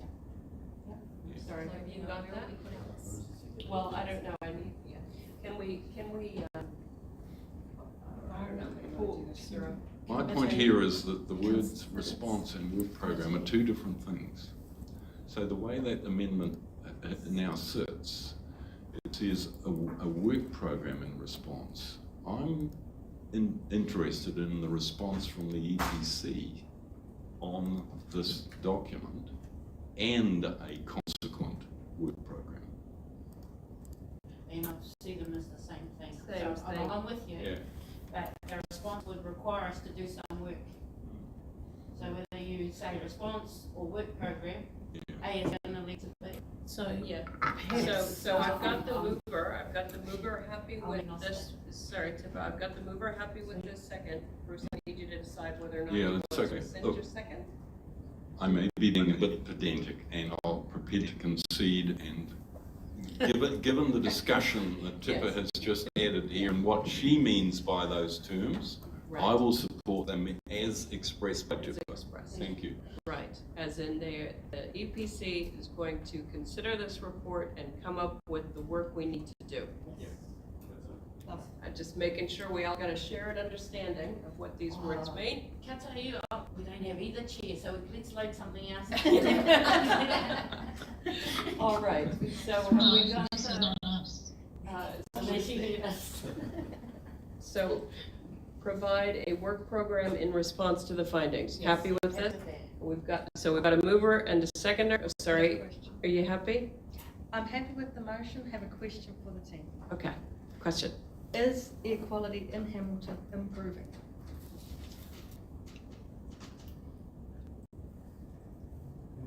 Good question. I haven't caught up with the latest results since, did you see Jonathan's latest report on it? Sorry, can I get back to you on that one? My understanding from being an EPC, Yes. when Jonathan Caldwell presented, was that, well, Hamilton's population's increasing, traffic emissions are increasing, that leads to poor air quality. In the report he presented, though, it was talking about PM10 standards from World Health Organization shifting to PM2.5. And the comment in the, it's in the summary report, action to meet new air quality standards. The first sentence says, air quality is improving in most towns and cities of the Waikato region. Now, we only have one city, rather than cities, from my understanding. But just wondering what message that sends. When my understanding is air quality is not great in our one city, and we're saying it's improving in cities. So I would just make a change of some sort to have that reflect. Yeah, I'll go as far as to clarify. Yeah, so the PM10 monitoring of the air shed is where we've seen those improvements, and some of the problems we're seeing are more localised around traffic intersections and things like that. So two scales of monitoring, I suppose. So the air shed improvement, but the degradation is more localised. Does that fit? Yeah. I understand what you're saying. I think it would be great if it kind of came through. If you're making an edit anyway to remove cities, then you could always add in half a sentence if nobody objected to that, to just clarify it more. But I'm just mindful, when we average across the whole region and we have comments across the whole region, it's important to get the little detail right. So I just want to call it out because I'm mindful it's an issue. Thanks for that. Thank you. All right, so we've got a mover and a seconder. Can I just make a quick reply to Jen? I think it's just relative to what the figures are of that 2022 report and not looking at what more recent figures you may have, just in relation. Yeah. All right. Okay, we've got a mover and a seconder. All those in favor? Aye. Opposed? Carried. Well done. All right, now, council. We've got one last agenda item before we move into PACs. Do I have the indulgence of council to carry on? Awesome. Fantastic. So we will move on to item 9.9. This is on page 241 of your agenda packs. This is the water security strategy for the Waikato region. Thank you, Mayor. Nice, and your seat's already warmed up. Look at that. Yeah. Fabulous. I'll take the report as read and hope that council's had a chance to watch the webinar. The first time I've ever recorded a webinar, so it was a wee bit nerve-wracking not having a. It was fantastic. Well done. I watched it late last night. It was awesome. I needed the validation. Thank you. Yeah. You're a superstar. Do it again. It only took 13 takes. Just a little bit of history. The water security strategy work program came out of concerns that the Mayoral Forum voiced after the 2020 drought and was sort of reinforced by the 2021 drought. And I think it's, there is, it's interesting that, that was a really high priority for them, was water security, given the drought situations and the challenges that Auckland City particularly were facing. Obviously, now our priorities have been around responding to cyclones and intense flooding events. So, I'm sure the Mayoral Forum's priorities have probably shifted during that time as well. But we produced a draft first draft of the water strategy last year, and then took that back to the mayoral forum and also brought it to council in August of last year, workshopping that, and then revised the draft and then sent it out for consultation across a wide range of stakeholders and partners, and then revised it again. And so what you're seeing is still a draft strategy, but having been through a couple of review cycles. So at this stage, what we'd like to do is get your endorsement of the draft strategy. It is the first step in a broader water security management program, and the next step is already endorsed in the strategic priorities for Waikato region that you've signed off on, which includes the development of a water security management plan, or a multi-stakeholder water security management plan, where we start to explore the solutions, the options that we have as a region for dealing with water security. This strategy in front of you it's reasonably short, and the primary purpose of it is to, from my perspective, is to provide a really strong evidence base for the conversation around the importance of water security and identify some of the major issues the region's facing. So, thank you, Chair. Great. Councillor Nicol. Thanks for that, Mike. Happy to move the recommendation to speed things up. And yeah, having seen where it's come from and the training of routes that was last training, I'm really happy to see that this could go to the next step and also fulfill our strategic direction. Thanks. Oh, we've been joined by Councillor Kneebone. I see your hand up. Would you like to comment?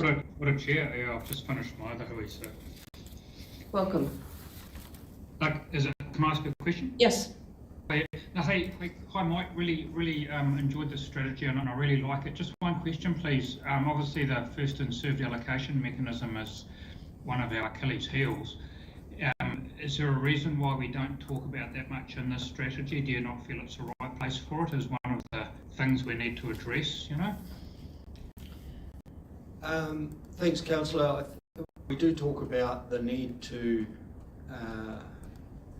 review water allocation, and yeah, I think the reason we and I guess at the same time we talk about some of the major shifts and changes nationally in water resource management.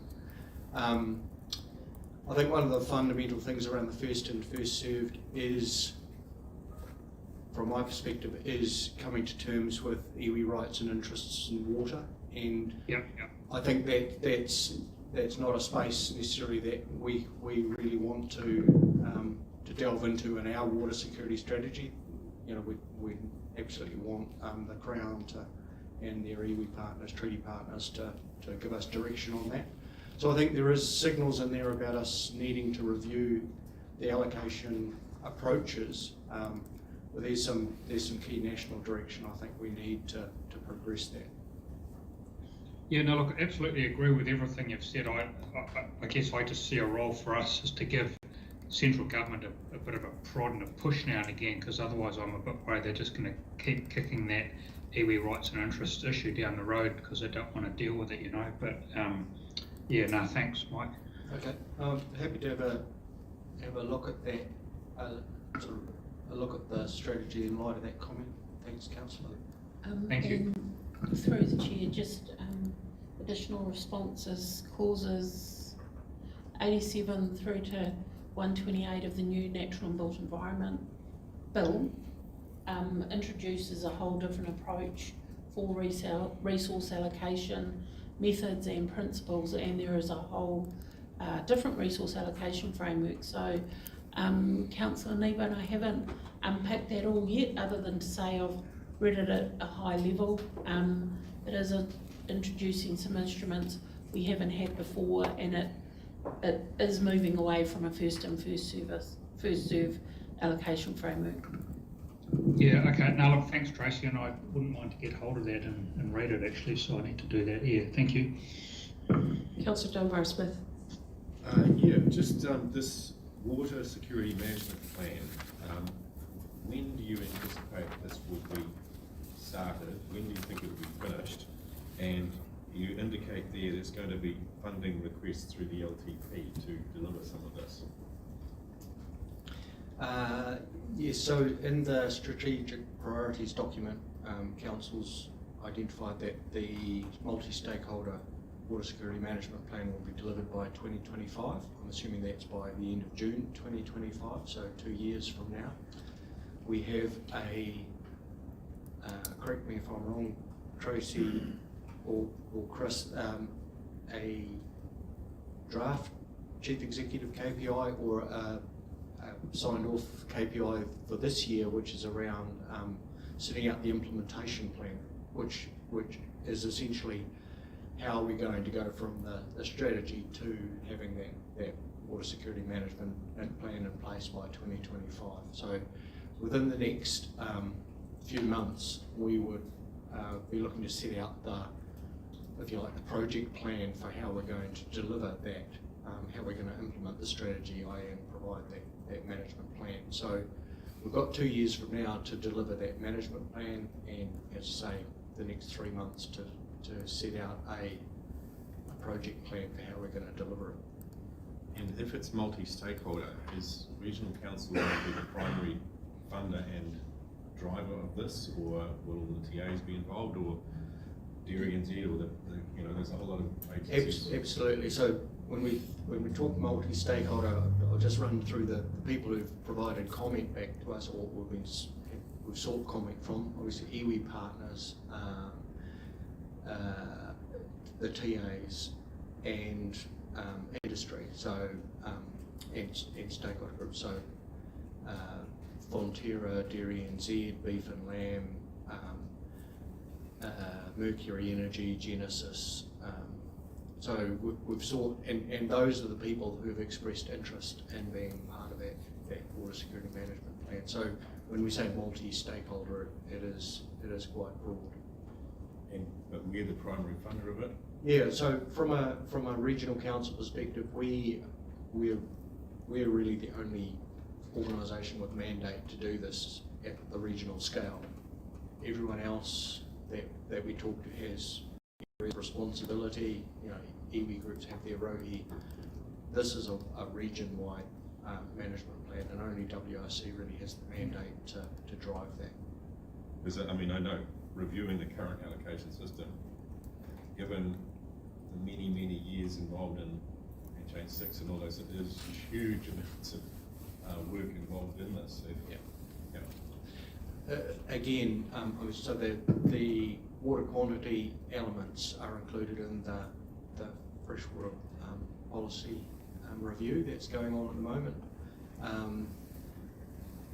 But again, the freshwater, the water security management plan may identify that that there needs to be specific policy change in those areas of water, which might lead to future changes. And with the RM reforms, we're not quite sure what the vehicle for that might be. Right. Yeah. So by 2025, we'll have something in place that's a management plan that might not have solved the allocation issues, or just to set expectations, it won't have solved all of our water security issues. It'll have set out how we're going to work together with stakeholders to address those issues. But as you say, it's one of the long-term issues that we deal with as a community. We won't solve everything. And also, if auditing of large water tanks for leak detection, obviously that's a sensible thing, but Regional Council's not really set up to do that sort of work in my life. No, but again, if we can get agreement from, and many of the TAs, for example, municipals are already doing that.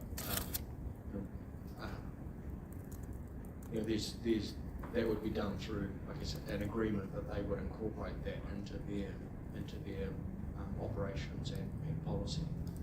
Thank you. All right, we have a seconder in Katarina online. Any other questions? Councillor Cookson? Thank you, Madam Chair. Just looking at the population growth, Waikato catchment, I suppose. It's got some real issues there. With a population growth of nearly 160,000 people in the next 4 years, so basically the size of Hamilton is going to grow again. So that's a pretty scary number. I've just seen there, like the rest of the TAs have pretty much got no growth compared to that. So yeah, it's, interesting data. And Madam Chair, one of the reasons obviously also why we've undertaken the strategy is there's another district to the north of Pokeno that is growing, that will, we know believes themselves to be accommodated through our water system. Great.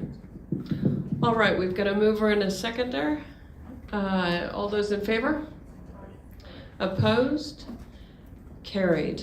All right, we are going to move into PECs.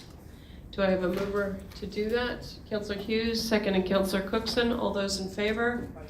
Opposed? Carried.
We're good?